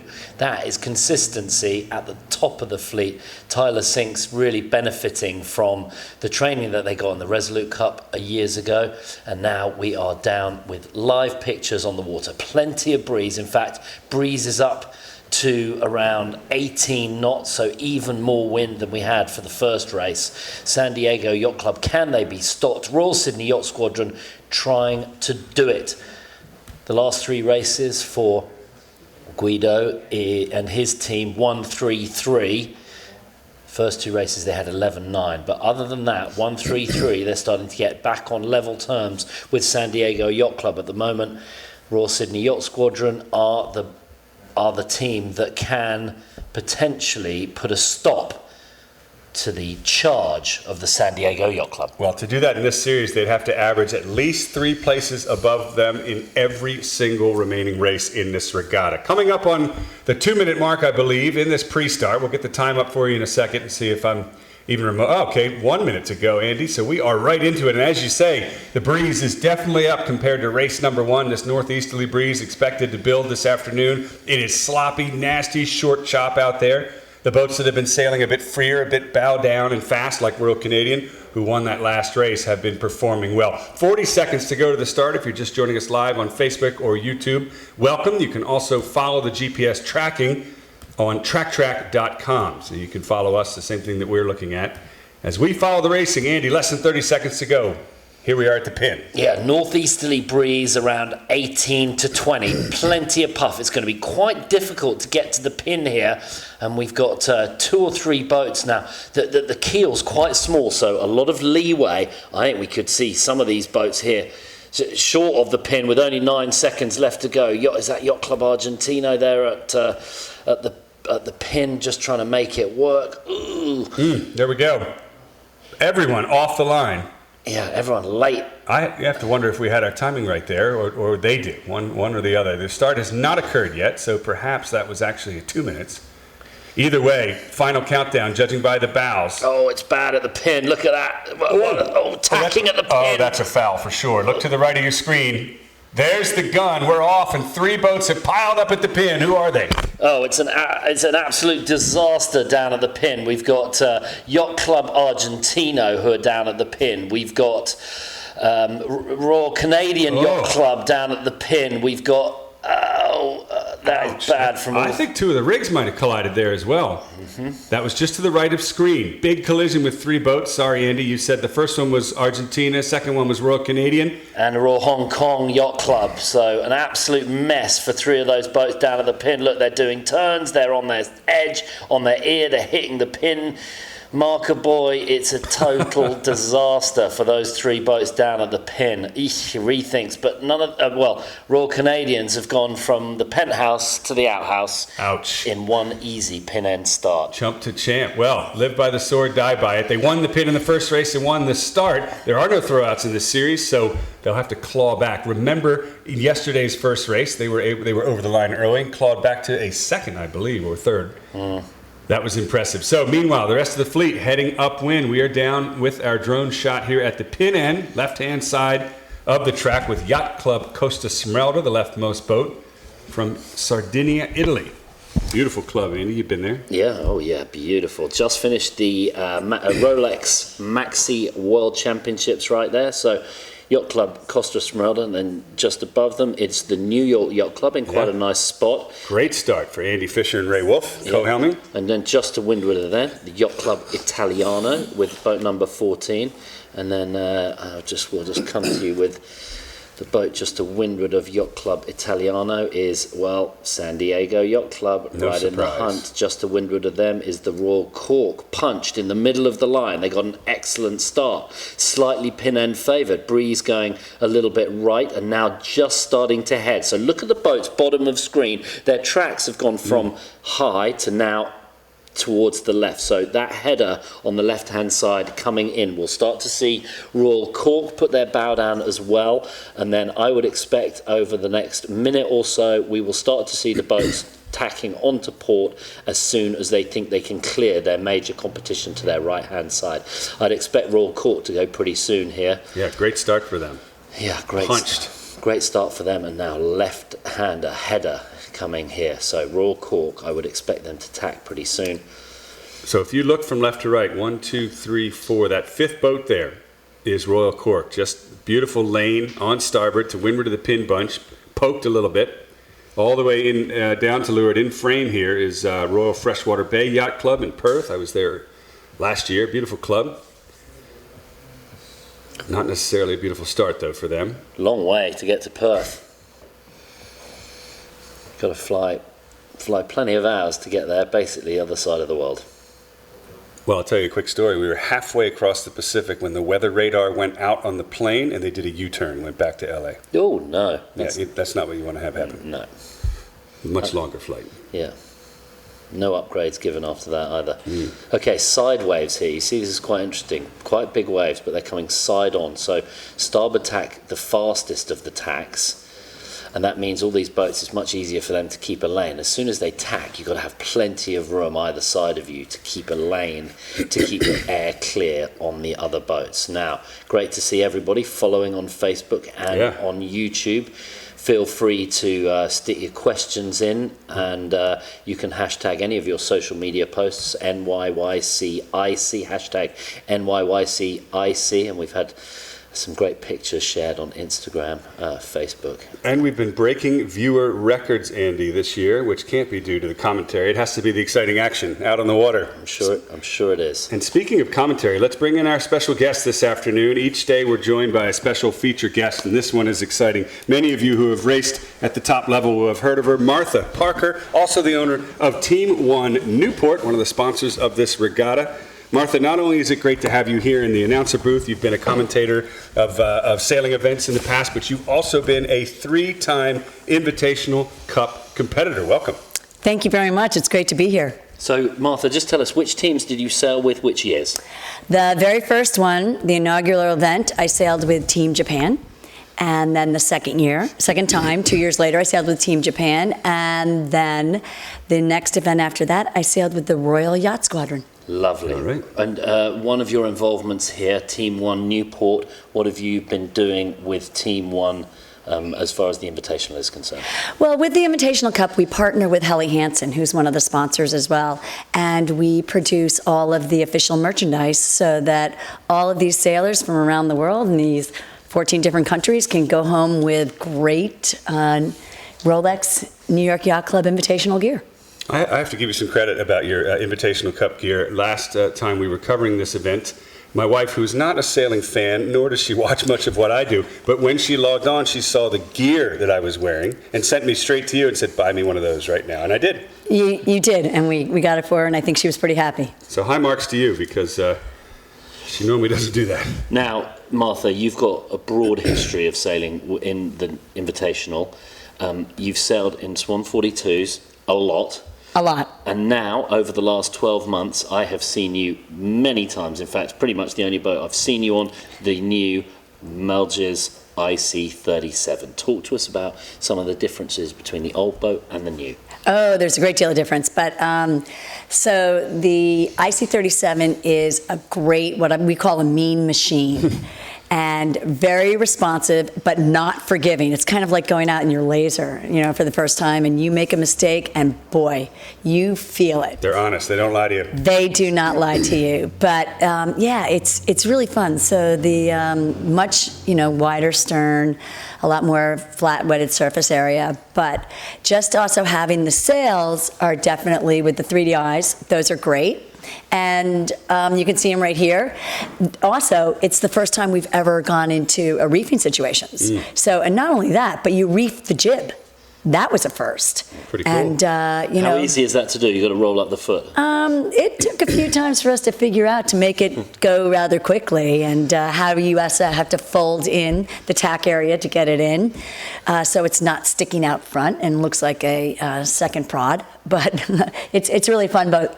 And they're doing a great job with it. Really, kudos to New York Yacht Club for putting this whole thing together, and kudos to Mel just for designing a phenomenal boat. Okay, some news from the race course. That pin end mayhem, bedlam, chaos and disaster that we saw right at the start between Yacht Club Argentina, Royal Hong Kong and Royal Canadian. Penalties around. We are going to give you the exactos who got them. There was contact between all of the boats. All boats are racing, and no immediate word on damage, but we will get you an update on who was given the penalties. I reckon the umpires were pretty busy pulling up their red flags and getting everyone to spin. Maybe they spun voluntarily, but we'll get you that when we talk to the umpires in just a few moments. Tough way to start a race, particularly at this level. Martha, one thing I want to ask you while we're looking at live pictures out here, and definitely challenging conditions today. You're local from Newport, you know these waters. But one team you know well, you said with them twice, is Japan Sailing Federation. They were just punched out in the lead on track. What do you make of their performance this year? This is a different Japan Sailing Federation than we've seen in the previous editions. Yeah, it is. They've got a lot of great young talent that replaces the AARP version of this team. But no, it's really, really good to see. And Uematsu always puts together a fantastic team. And when I sailed with him, I was very happy that one person's name was Honda, the other one was Toshiba, and I could actually remember those names. But they're super, super people. And I was really excited because they won the first race. And that was what we did in the inaugural event. So we had the yellow kite for one race. But the funny thing about it is, in the first version of this regatta, you had to give back the kite after each race to whoever became the leader. So it was like, quick, go down below, pack it up, here we go, get our kite up. But I think that was a little bit easier on a Swan 42, because we could, if you needed to, you could do a deck hoist. But on these boats, you have to do all of your retriever line and everything else. But we've done it before, because on the boat I was sailed on, trust me, we ripped a few kites so badly that we had to replace them while racing. I'm glad to hear the Japanese team keeping their names nice and simple for their American friends. Well done, Martha. Very good. And they've got an upgraded team. They've had some coaching from Tom Burnham. Funazaro, as we said, the tactician, he's very match racer and an Olympian of some note, and also at the back of the boat, one of their patrons, the previous owner of a very famous line of boats, Esmeralda, right? Yes, Uematsu's Esmeralda. Yeah, Mr. Uematsu, and a very famous boat owner over the last 40 plus 40 years, 40 probably. years of Grand Prix boat racing. So lovely to have the Japan Sailing Federation and such a long and historied and storied crew on board. Pictures right now. Bow number 3, that is the Royal Cork Yacht Club, looking very nice indeed. Them and the Royal Sydney Yacht Squadron at the front of the fleet. Japan Sailing Federation, we said, just talking about them, but the Royal Sydney Yacht Squadron always up there in the top, having a little sniff at the San Diego Yacht Club, who are down 13th right now. That is the lowest and possibly the toughest race San Diego has faced. So keep an eye on them, Andy, throughout this race, and find out if they can. This will really prove their mettle if they claw back from a 13th to a saver. What would you consider a keeper race? I know the first regatta was basically an average of 6 points, right, for the lead. Now we're seeing down to 2, but your leader's in 13th. What would you consider a safe finish for San Diego, Martha, if they can pull this off? Oh, I would say a safe finish. They're in 12th right now. I would say they could probably move up to 6th. They've got wheels. They know the boat. They were so fast when they came into a regatta, sort of the middle regatta between the 175th, and Rick Merriman was driving that one. It was not the young man now, but unbelievable speed. And, the class, we were just learning it. So everybody was up and down. These guys were not up and down. They were up, and up. So keep an eye on them throughout this race. We are approaching the top mark. mark, Andy, looks like a left-hand shift, and the leftmost boat is Royal Cork. Yeah, Royal Cork doing very nicely. O'Leary's there. Look at getting a great view of them here from the drone, and the fleet right behind them. Royal Cork, Sydney Yacht Squadron, Yacht Club Costa Smeralda having a nice little nudge, and Japan Sailing Federation still in it. Southern Yacht Club in 5th.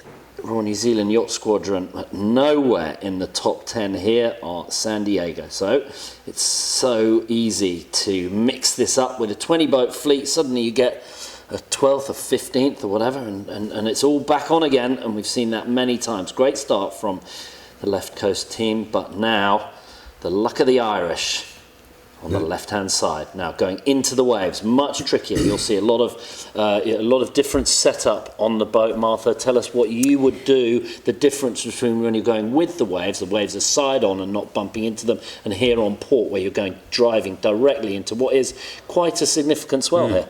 Right, it is a significant swell, and they're definitely the boat's hobby horse. So that is what we did here. So sometimes the mainsail trimmer would ease just slightly, help us move up and down those waves, but it is just really tough on the sailors. You're just going back and forth.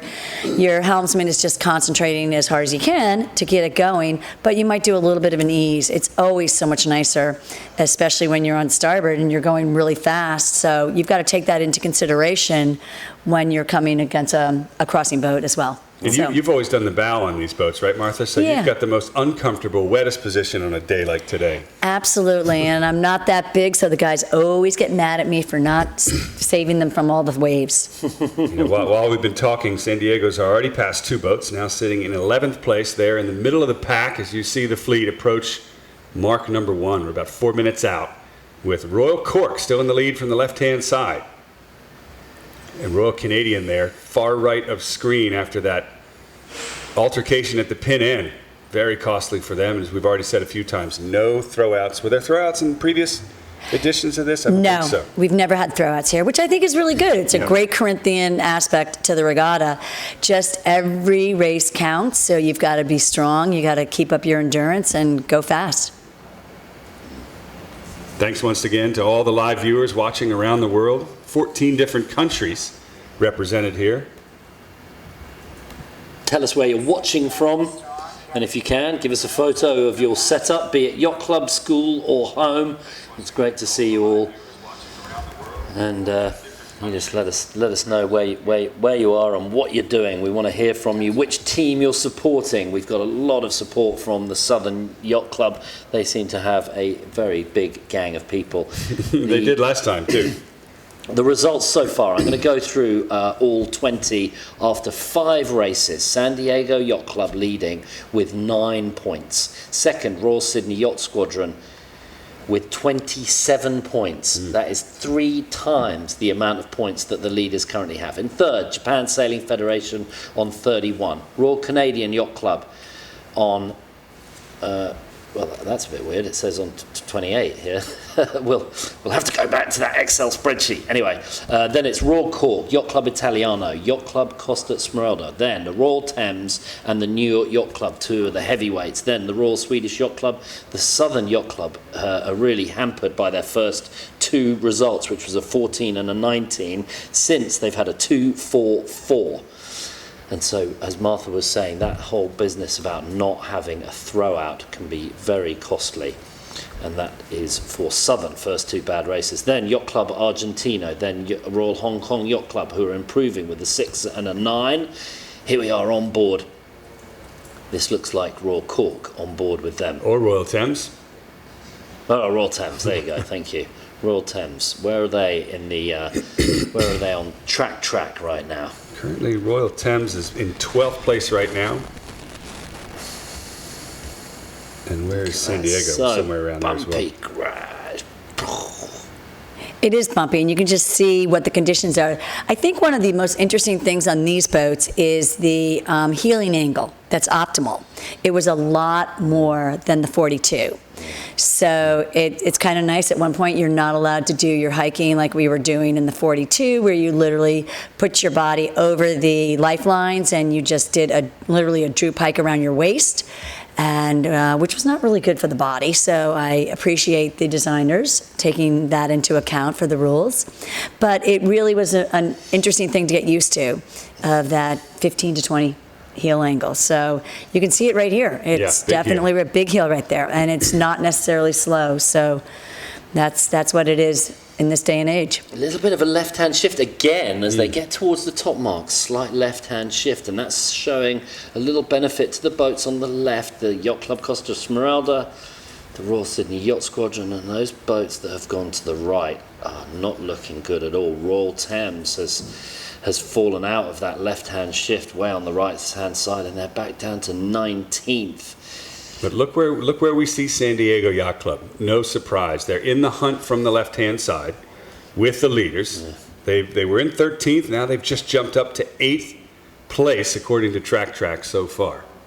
Yeah. 7th is Southern Yacht Club. Tough battle there between those two. But as the breeze ticks right, Andy, you're right. Yacht Club Costa Smeralda, Royal Freshwater Bay, or left, sorry, as we head to the right.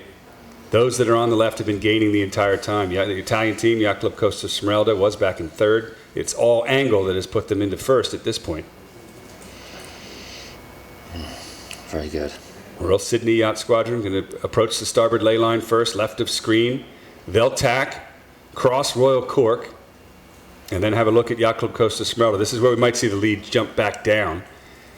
Will the Italian team have to duck the Australian team, Andy? What's your call? Well, that's going to be pretty close. Yeah, I think they're going to have to. And I think we've just seen it there. Let's go live. Yeah, because see if we can get down on the water. See if we can get on board.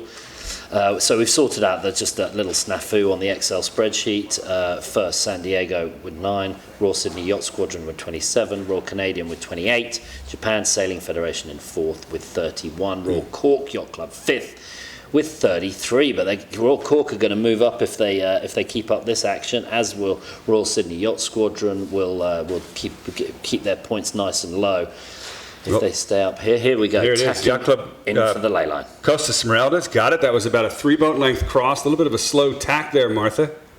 But still out in front. Exactly. But remember that they were going against the waves. So the other guys on starboard had the wave action going with them. So definitely going a lot faster. The other really interesting thing about this new class, as well as this new race course, is that they actually have a third mark up at the windward mark. Mm-hmm. So it is a port tack. We call it the keep away mark. And it is a mark that the boats are not allowed to go between the windward mark and that mark. So it just keeps people up from coming really tight on the port tack ley line, which we liked. It was really a good thing and a great improvement. Easier for the umpires, too, with those last-minute port tackers slamming in there. So here we go, having rounded mark number 1, now at the offset for the spinnaker hoist. Yacht Club Costa Smeralda from the left. Out in front, but only just 1 length ahead of Royal Sydney Yacht Squadron. Royal Cork Yacht Club also right there in the hunt. There are your top 3 as we head downwind. And look at the crowd behind the front pack. Martha, talk us through what's going on in the hoist here. So what's going on in the hoist is with these asymmetrical kites, you've got a retriever line. So one of the things you really have to make sure is that retriever line does not get caught up down below. We actually were able to sail with younger kids on the boat, and we would literally send them down, and they were just making sure that it ran free. But they seem to have it all worked out.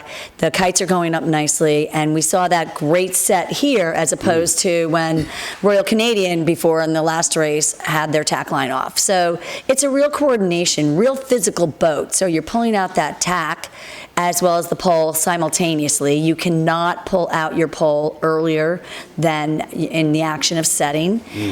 So you are creating that. You do that as it's going up and as the halyard is going up. So that then you have to make sure, really we made on our boat, was to make sure that the trimmer did not pull the kite on too quickly. It is tough on the mast man when they try to pull that sheet on and you're not up yet.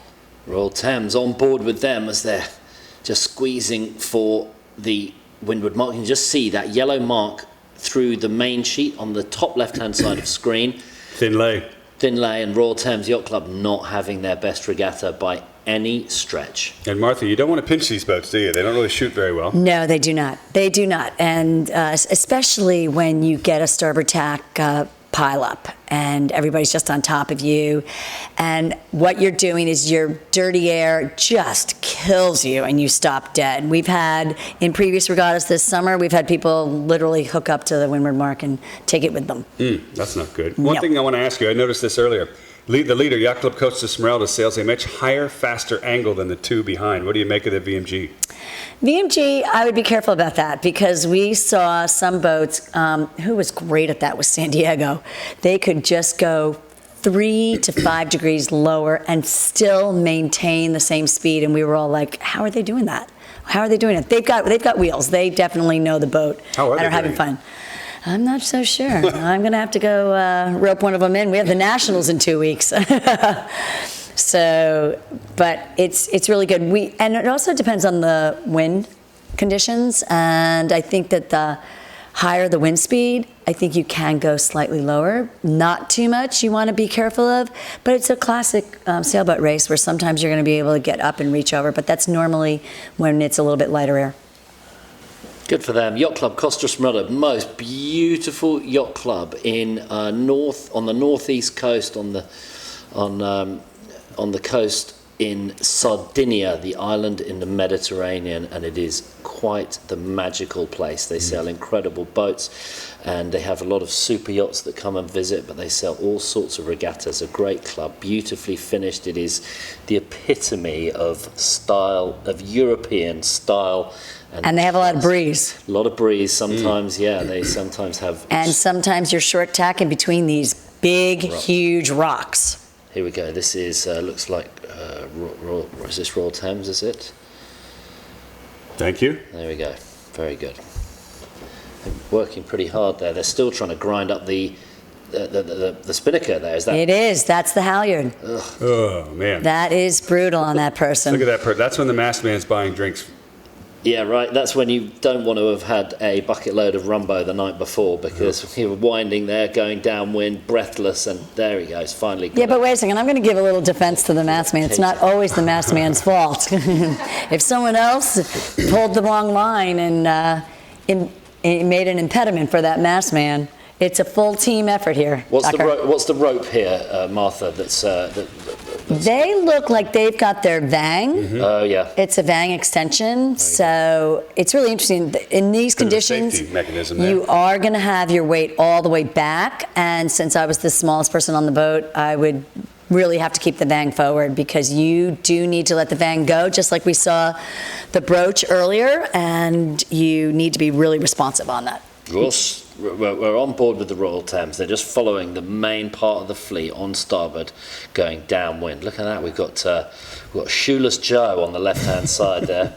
And who is that? Yeah, I'm not so sure I would do that on this boat. No, it's this slippery in these conditions for sure. Not recommended, people. Do not sail with bare feet. I have seen people... Go to Team 1. Buy some shoes. Buy some shoes, yeah. Protect your toes. Trust me, it hurts. So here's a look at the fleet now. Some of the front runners have jibed onto port, including Royal Cork, Yacht Club Costa Smeralda. Those two teams effectively even on the GPS leader line there. Royal Sydney Yacht Squadron jibed a little bit early. They seem to like that maneuver downwind. We've seen them do it a few times before. Royal Freshwater Bay, the two Australian teams, one all the way to the left of screen, one all the way to the right. And where is San Diego? According to the track, they're in 7th. We saw them all the way down in 13th. So they've already cut the deficit in half. Ooh, look at this. No, here we go. In through the jibe. That was Nick Hornby, I think, without shoes on. And they go through the jibe, pulling the new sheet on, getting the new runner on. As the main goes in, that's Katie Greenland, John Greenland's wife. John at the helm. Yep, she's on the Vang. Good job. Yeah, nice job. Really good jibe. If you notice that John did not move that tiller a lot at all. Really, really good. And if you look close, they picked a perfect wave. You saw the boat just sort of unload as they carved into that jibe there. Sammy Evans also on board. She's a great sailor. She's done plenty of these Invitational, and she often comes over to Newport, her second home, for a bunch of team racing regattas. Here we go as the boat steam downwind. We've got a nice northeasterly breeze, 16 to 18 knots, puffs into 20s. Great sailing conditions. Look at this. Ooh, we got a port starboard from the drone. Lovely. Hold on this shot. He's gone. Boo! They jive. We wanted to see it right on top of that other boat. And there's 2 Australian boats. Is that Freshwater and It is. Sydney. And they're currently 3rd and 4th according to the scores. That jibe was a little bit slow for Royal Sydney, so Royal Freshwater Bay will gain a couple. Yeah, and they got a Japanese sandwich there. The Japanese Sailing Federation right in between the 2 Australian boats. And Southern, just behind. Hanging on to their coattails as they all head downwind, doing 14 to 15 knots. Great sailing. Look at that. Lovely. And great fun. Look at that. Yeah, right. What are we doing in here? Ridiculous. You wish you were out there, Martha? Oh, yeah. Love it out there. Even on this awful rainy day. Remember, Tucker, there's no such thing as a bad day, just bad gear. Very good, Martha. You've been waiting to drop that in. Just the perfect moment. Look at that. That is San Diego Yacht Club. Incredible. The regatta leader has split the spinnaker in half. Oh, no. How things go bad so quickly. The leaders by that's it. No more spinnaker for the rest of the day. Oh, is that true? They don't have a replacement. Well, now that's going to turn things around in the scores, Andy Green. Oh, my word. Okay, let's look and see whether they actually can get that top down and use an awful lot of sticky back. Oh, come on. That's that. Even for you, Martha, that's a tall order. It is, but if you are winning this regatta, you're going to try everything you can. And I just heard some stories about kites that were put together with duct tape and stayed there. Get your needle and thread out. Yeah. Yeah, okay. They do have sail kits on board, but man, that looked like it was split into 1,000 pieces. It looked like tissue paper at a kid's party. Yeah. That is no good at all. It didn't. And that's the regatta leader, 18-point lead. That's going to really put them under pressure for the rest of the races today, including in this one. They were in 7th place when that happened. They've already dropped back to 10th and counting. I would have loved to have seen what happened there, but all credit to the production crew for catching that tear. Oh my gosh. And it looked like an unforced error. No other boats were around them. So Martha, what could have happened? It looked like a jibe. It did look like a jibe. Okay, so when your jib is up, you have these fast tech. So it's a brand new sort of concept of putting your jib on. And they are plastic male and female fittings that come together. On the headstay. On the headstay. And we did have some issues where we ripped a kite once on one of them. But these guys are pretty good, and we were used to taping them and making sure that everything was good. But you just never know what else might have been snagged up there. I don't know, but you're right. It looked like, though, it was up in the top third. And it was completely across the entire spinnaker. And real quick. Down at the bottom of the track, you're looking at the leeward gate. The leader has taken the right-hand side. That is Royal Cork Yacht Club, oldest yacht club in the world, from Ireland, leading. Race 6, back upwind, quite handily, I might add. Royal Sydney Yacht Squadron and Yacht Club Costa Smeralda, just behind, fighting it for 2nd place. Well, I'm going to ask all of our viewers, if you had your spinnaker, if you're leading the regatta and your spinnaker got shredded like that, no prospect of a replacement spinnaker, what would you do to fix it? How on earth? If there is a sail repair kit on board, but I don't know, you've got to have a lot of hope to keep that together. You do. I would do sort of connecting panels first and then go straight across the rip. There you go. And you know what? I bet you're allowed to have duct tape, and I'll tell you, sometimes that works. I read the rules. No duct tape. No duct tape on board. Oh, really? No silver tape. Sticky. Leaves residue.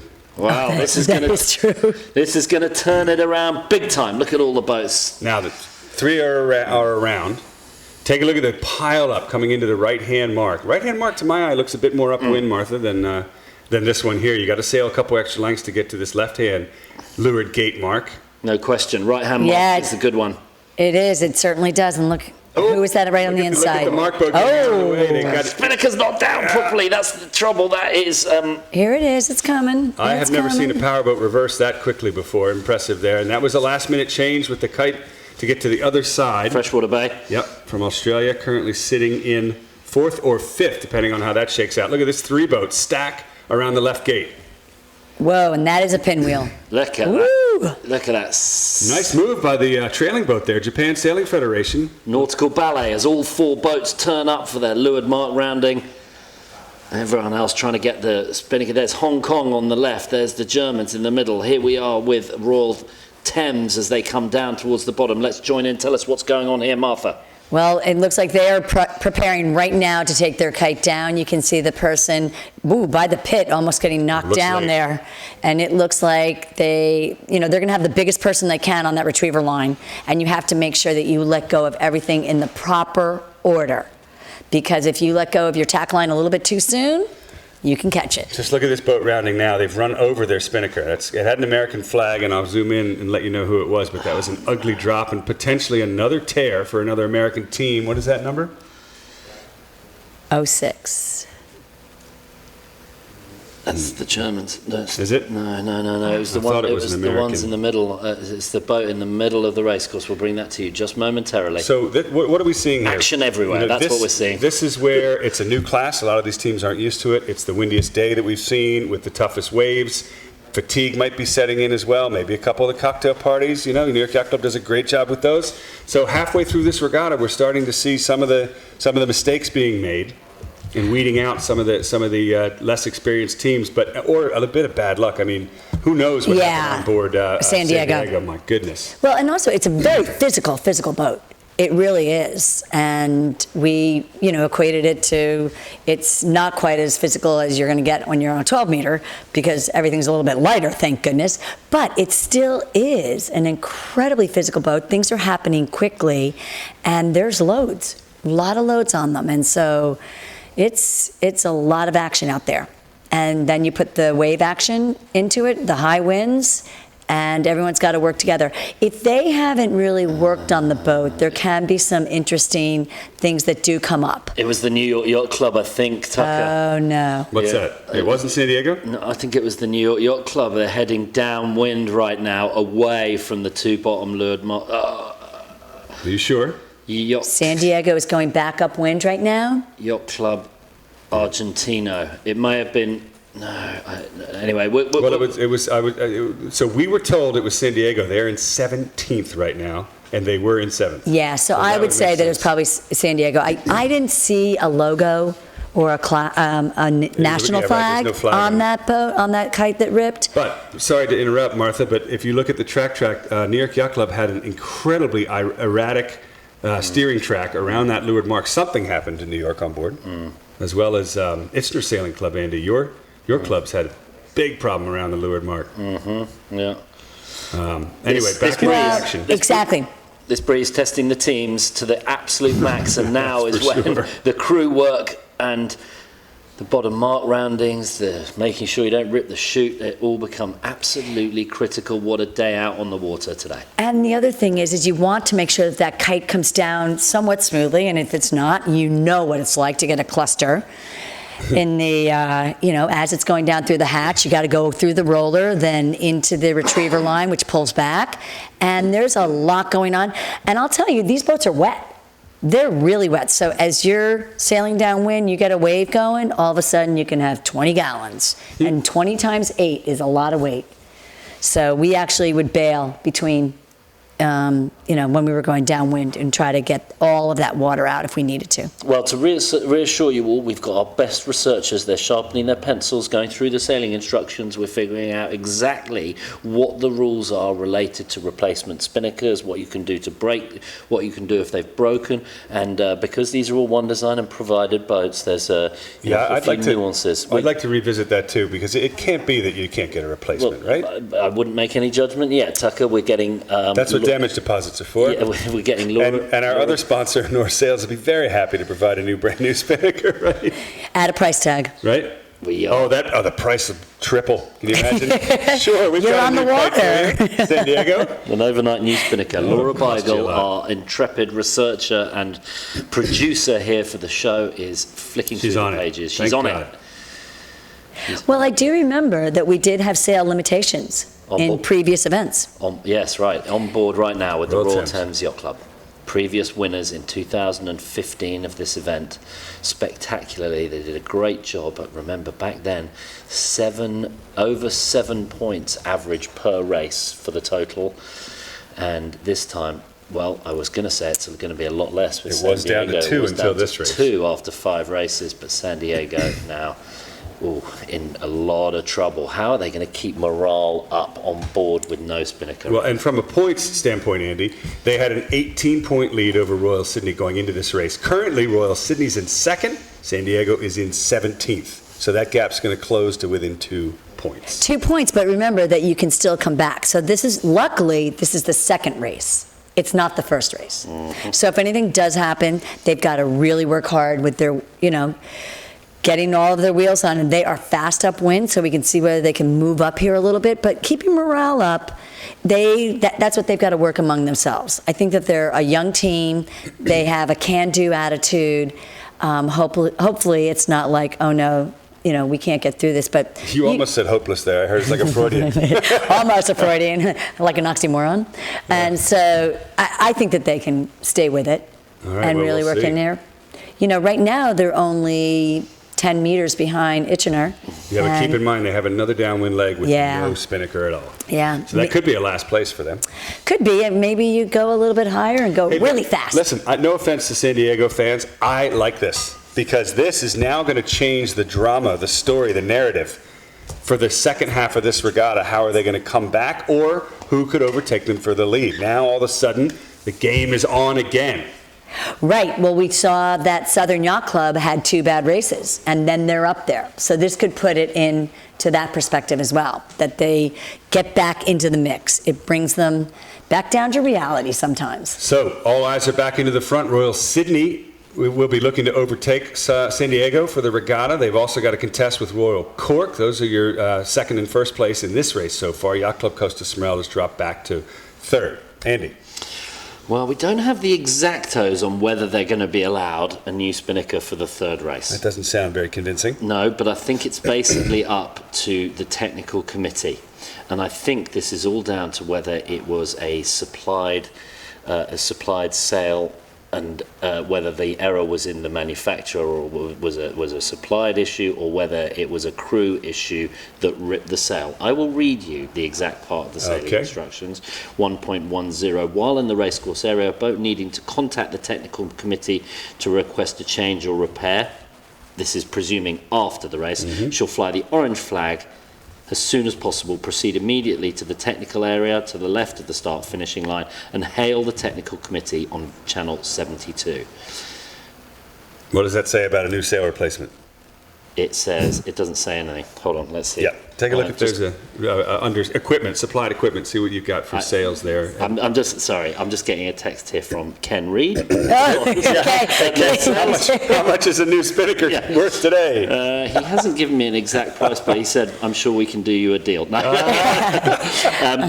He said they will get a spare kite if there's another race. So I think, he's probably on the technical committee. Thank you, Ken. But that does open up the door for Royal Sydney and a few others now. Yeah, well, it's certainly going to be not a good race for the San Diego Yacht Club, but for us, the commentators, makes our life easier. For you, the spectators, excitable and interested. The game is on. Back on. It's on like Donkey Kong. We're going to have a fantastic last few races here. And we've got another race, I hope, this afternoon. They may call it a 2, but look at that. Beautiful conditions from the drone. Royal Cork on the left. No, that's not Royal Cork. These are your leftmost boats, though. Just tacking there. But Royal Cork is already on port, sort of in the upper middle part of the screen that's there. That's the Germans there, and they're not the greatest of tack. It was a little bit clunky into the breeze, and they're a little bit low still. Norddeutsche Regatta Verein. Very good, Tucker. Well done, you. Yeah. Okay, coming back into the middle of the racecourse. Here's the drone just flying into the left-hand side. That German team is actually a 4-time winner of the Yacht Club Fleet Racing League that goes on in Europe. Yeah, very good. Yeah. I like this left-hand angle. Looks to me like they're getting wound up. Left has paid off in this race on both beats. Look at it, so bouncy though. They're having to keep it fast and fresh. Martha, have you sailed much in this wind direction? We did have a regatta, which was this wind direction, and it was very tricky. It would shift, and it was not necessarily oscillating breezes, so the timing was off. it's kind of like roll the dice, but you know that the left did pay off quite a bit until we went left. Well, we can speculate on the issue with the spinnaker, but most likely it happened during the jibe, and the team at North Sails do everything they can to try and smooth off all of the areas that these spinnakers might catch on the front of the jibs. They have, is it little plastic? It is plastic, but yeah, Plastic North Sails hanks. worked with everybody. And they've got little neoprene socks. That Not go over neoprene, but it is like a Dacron. It's a little Dacron sock that so it goes protects it. over the top of the hanks. But there are a couple of spinnakers today that have been damaged, and we're just wondering whether it's some of the crew technique in But the it can jibe. be the crew technique. Yes. So if someone is not pulling on the new sheet hard enough, you can get a little bit of a squiggle with the kite, and it could catch something that you're just not even expecting. The other thing to look at, what we did was it wouldn't have been in the jibe, but we did rip a spinnaker on a stanchion. Okay, yeah. Well, I'm told it is neoprene that covers that little plastic sock. So anyway, they may have just updated that in the last... They may have updated that in these. We may not have that special version. We're going to look for that for the Nationals. Anyway, North Sails doing a brilliant job of supporting all of these boats in their partnership with the New York Yacht Club and the IC37, the Melges boats, and it's great to have all of their service so nearby and on board. And we're told that San Diego will get a spinnaker for the third race, so that's good news for them. Go. But boy, they'll be happy with that. That's going to put them right back in the mix. All that good work. Funny enough, Tucker, I seem to remember this happening at the Resolute Cup, because San Diego were quite a long way ahead. This was last year, and then they messed it up. They let Austin get right back into it, and then they managed to just close it out on the final race. So all exciting, keeping it real and keeping us watching. Good stuff. That's for sure. Approaching the top mark for the last time in this race, number 6, Royal Cork. This is their race. They've been commanding this race, and they've been protecting the left the entire time, leading from the left here, out in front. Irish eyes are smiling, and race number 6. The second race today, the third day. Look at that. The waves have gotten bigger. Yeah. They certainly do seem like they've gotten bigger. Is that because the tide has switched around, Andy? What time's the flood today? It's not really to do with the tide. Out there is a bit of tide, but it's not. It won't be having a huge amount of effect on the wind. It is more the fact that the wind is increasing, and because it's coming from the northeast, it comes down the Saconnet River, so it has quite a lot more fetch before it gets to the race course. And as the breeze has built from this morning, when it switched from the west and south yesterday to the north and east today, has built those waves all morning long. And there's a look at the fleet approaching the top mark from the left of the race course, right of the screen as we're looking at it here. And there are your leaders, Royal Cork, Royal Sydney, and Yacht Club Costa Smeralda. Good job on Royal Cork for Yeah. sitting there passing Yacht Club Costa Smeralda. Yep, nice work. Really nice work. And Royal Sydney Yacht Squadron, they're in the mix too. Turnaround day today, race number 6. Oh, I'm excited for the next one, number 7, because now you're going to have Royal Sydney within range of San Diego, who's still sitting in 17th in this race, and they've yet to go downwind with no spinnaker. Unless, as you mentioned, they could repair it. I highly doubt it. You're not going to repair that kind of damage in one upwind leg, are you? Well, if you take 2 people off the rail, then you might be able to do it. But it is wet down there, and it is bumpy. So it would be very interesting to see what it looks like if it came up. Oh, we'll have an eye on them, guys. The technical crew and the cameraman, maybe we'll take a look at, make sure we look at San Diego in 17th place as they round. Anyway, back to the front. It's when you need, not only sailing skills, but you need a little needlepoint skill as well on board. Yeah, I'm not so sure. There could be some ragged edges on that. I'm still looking for the sticky back. We'll have to interview them after the race and find out exactly what happened there. Yeah.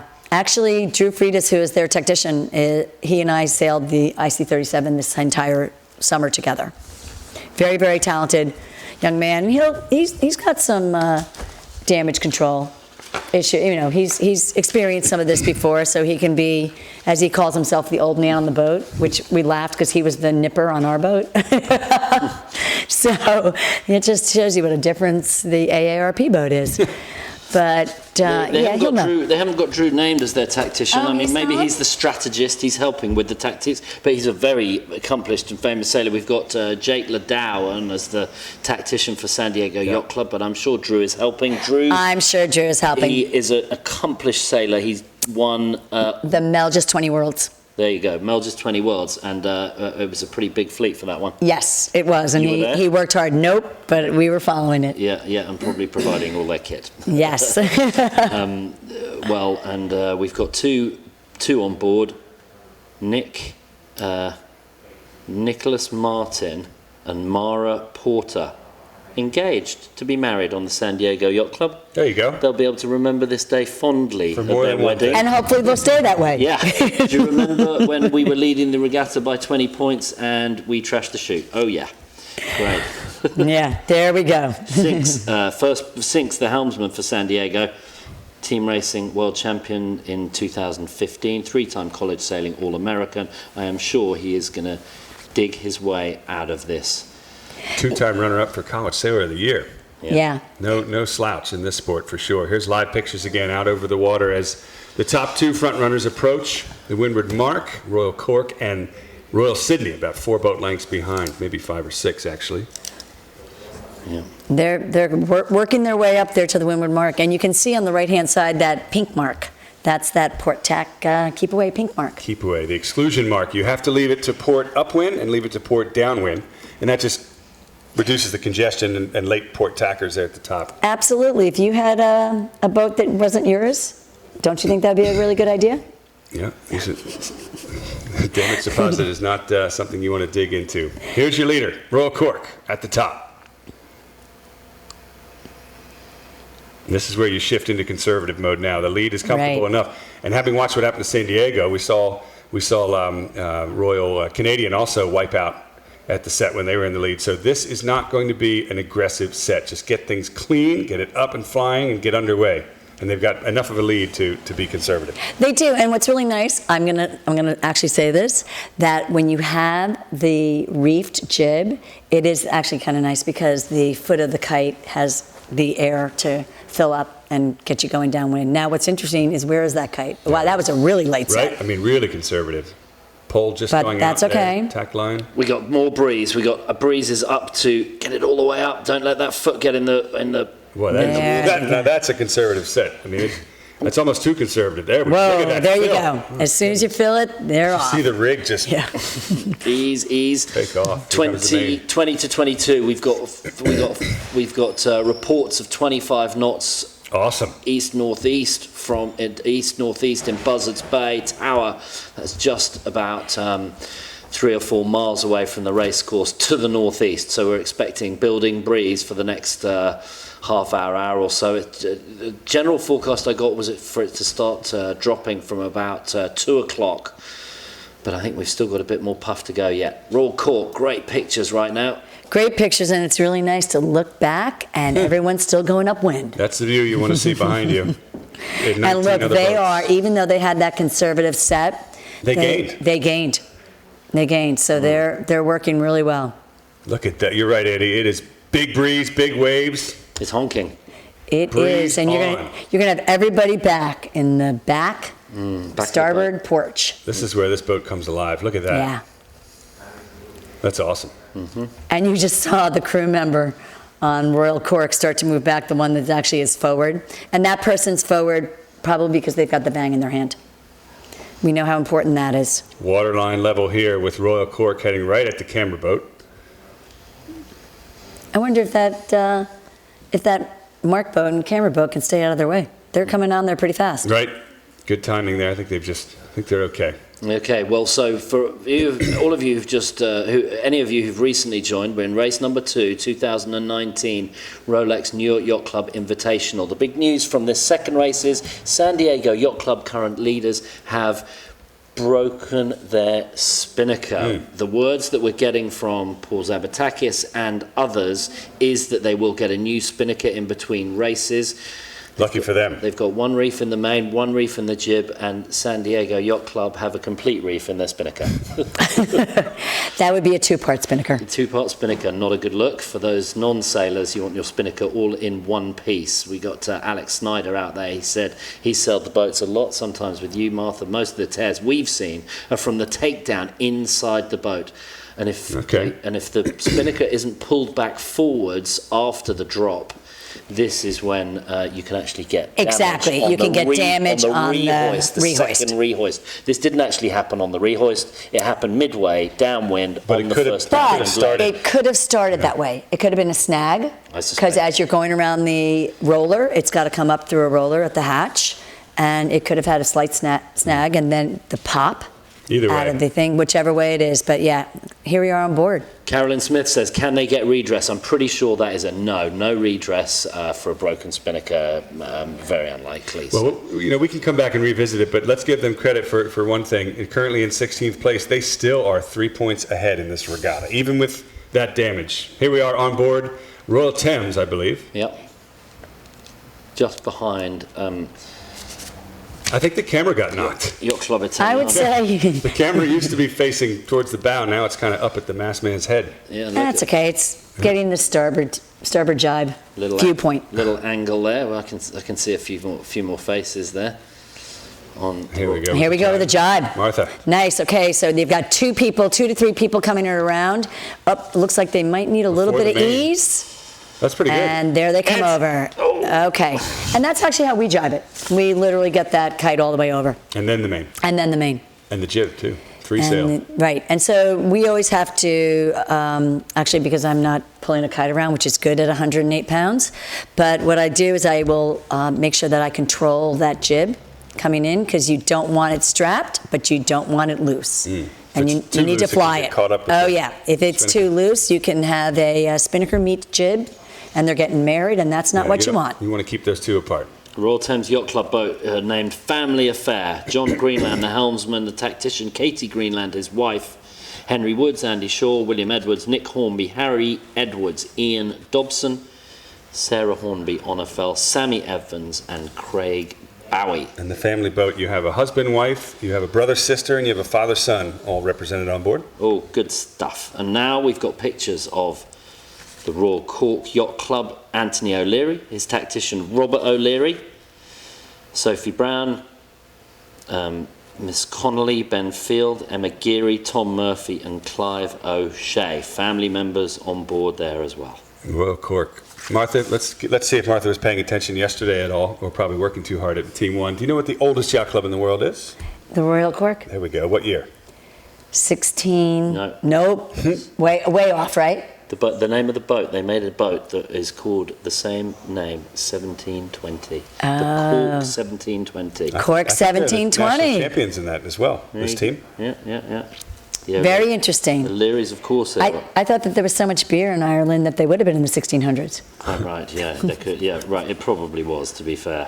But it's the most wonderful place to sail. Crosshaven, in the village of Crosshaven, just outside Cork. And they've got their 300th anniversary next summer. If you're looking for an awesome regatta to go to, straight from Providence Airport to Ireland on Norwegian Airlines, 300th anniversary of the Royal Cork. Brilliant event that will be. But Look at that speed. Mind your liver. 16 knots. That is a record. Royal Nice. Cork. 16.3. Most we've seen all day.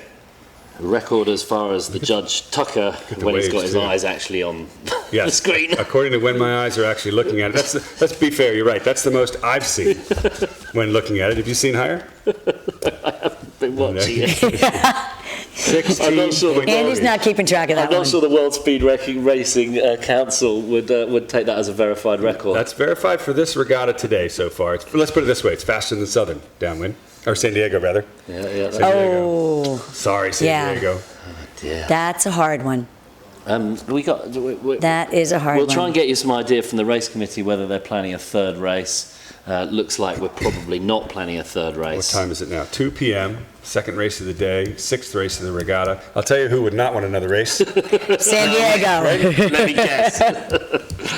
Let me guess. Have we got any fans of San Diego Yacht Club joining us online, Andy? Yeah, we've got a lot of left coasters here. We've got Yeah, we've got lots of fans of San Diego Yacht Club who are a little upset about that Spinnaker situation. Fair enough. Well, you got to say, that's why they have a buffer. Inside and outside jibes. Good call. Oh, Good inside. question. Inside. Always. Even in this Always. breeze. Even in this breeze. We definitely tested the outside. No good. No good at all. We tried to, what we referred to at the end of the pole, the dick, but it's not. It's just a batten that is, that helps you you said to, it. I know, exactly. I can say that on a female. It's a prodder. It's a, yeah, it's Very, a, very It's an different. extension that keeps it's the an windward sheet up. extension that protrudes up. So that you keep Please get this race over with quickly. the Spinnaker sheet Before up. you do that, just Yeah. tell us the difference between an inside jibe and an outside jibe. Is control of your Spinnaker sheet. So the Spinnaker sheet on an inside jibe is led in the fore triangle. In the between fore Spinnaker triangle and between forestay. right between the tack and the forestay. And an outside, here we go. Let's Inside jibe. Look, the clue.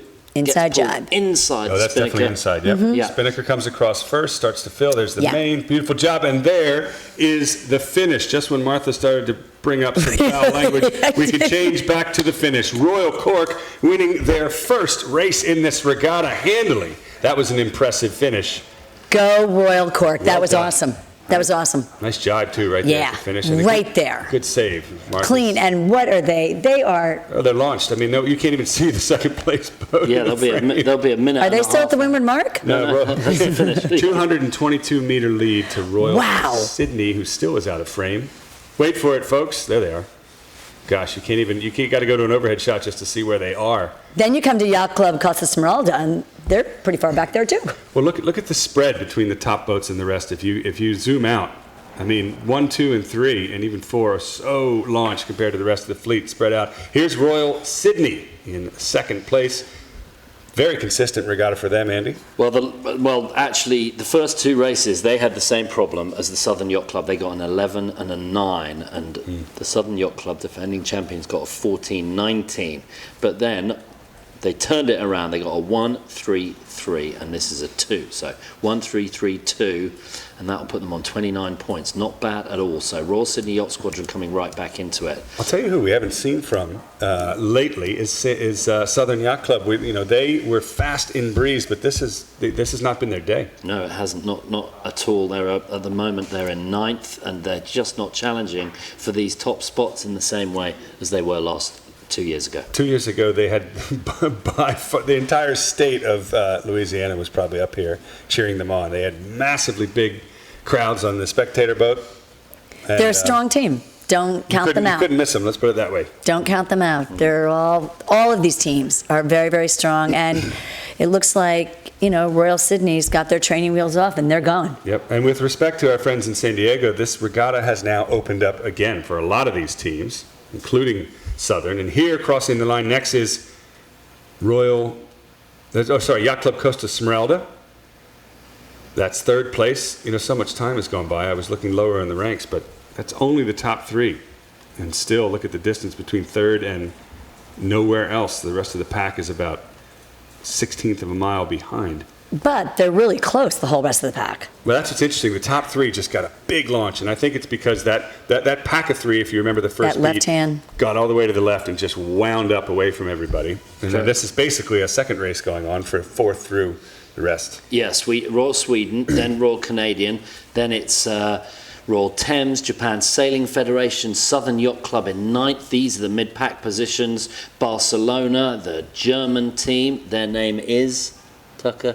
Oh, Royal Club Nautico de No. Barcelona. No, the Germans. The German team. He said, Norddeutscher Regatta Verein. Very good. Then it's Yep. the Yacht Club Italiano, Royal Freshwater You should Bay. see him pronounce the Japanese team. That's the funny part. How do you spell the Japanese? We're trying to make it work. Come on, folks. All right. Look at Royal Canadian right back in this. Right back into it. Remember that? Well, that start. Tussle Port at the starboard at the start. finish. Port starboard at the finish. That's yeah, right. impressive. Yes. Tussle at the start. Yes, Royal Canadians Royal back in. Canadian. And they did it looked like they did a penalty circle. Yeah. Wow, now that you got to give a lot of credits. Looks like Royal Swedish Yacht Club will just get ahead of them, but there in the left of the frame is Royal Canadian Yacht Club fighting it out To get a with fifth. Royal New Zealand for 5th and 6th. Have they got it? Who's going to get Yeah. Fifth, Andy, it's going to be Royal Canadian. Yeah, very nice work from Terry McLaughlin and his crew to grind back That's into the fifth most place. improved award in the regatta, Yeah. for sure. So the credit in this race, most improved at least award, goes to Royal Canadian Yacht Club, and Royal Cork gets an impressive win for their first race win in the regatta. And for San Diego Yacht Club, it was a very tough, very unfortunate spinnaker rip. Tough break for them. But you know what? There's still 3 points in the lead, and there is a lot more sailing to come. Now, Andy, do we have official word as to whether we're going to have a third race today or not? No official word or no third race? No third race. Okay. The word officially is no third race this afternoon. So that wraps up not only race number 7, but our coverage this afternoon. Martha Parker, thank you so much for joining us here in the studio. You're welcome back anytime. We learn every time she's here. And I know, particularly on a day like today, you'd prefer to be out there. But for the fans watching, thank you for joining us. So for Martha Parker and for Andy Green and for the New York Yacht Club here at the 2019 Rolex New York Yacht Club Invitational Cup, I'm Tucker Thompson. We'll see you right back here in Newport, Rhode Island tomorrow. The 2019 Rolex New York Yacht Club Invitational Cup is brought to you by Rolex, title sponsor and proud partner of the New York Yacht Club for over 60 years. This event is also sponsored by Helly Hansen and supported by North Sails and Team One Newport. The regatta is hosted by the New York Yacht Club, celebrating 175 years of yachting innovation and leadership.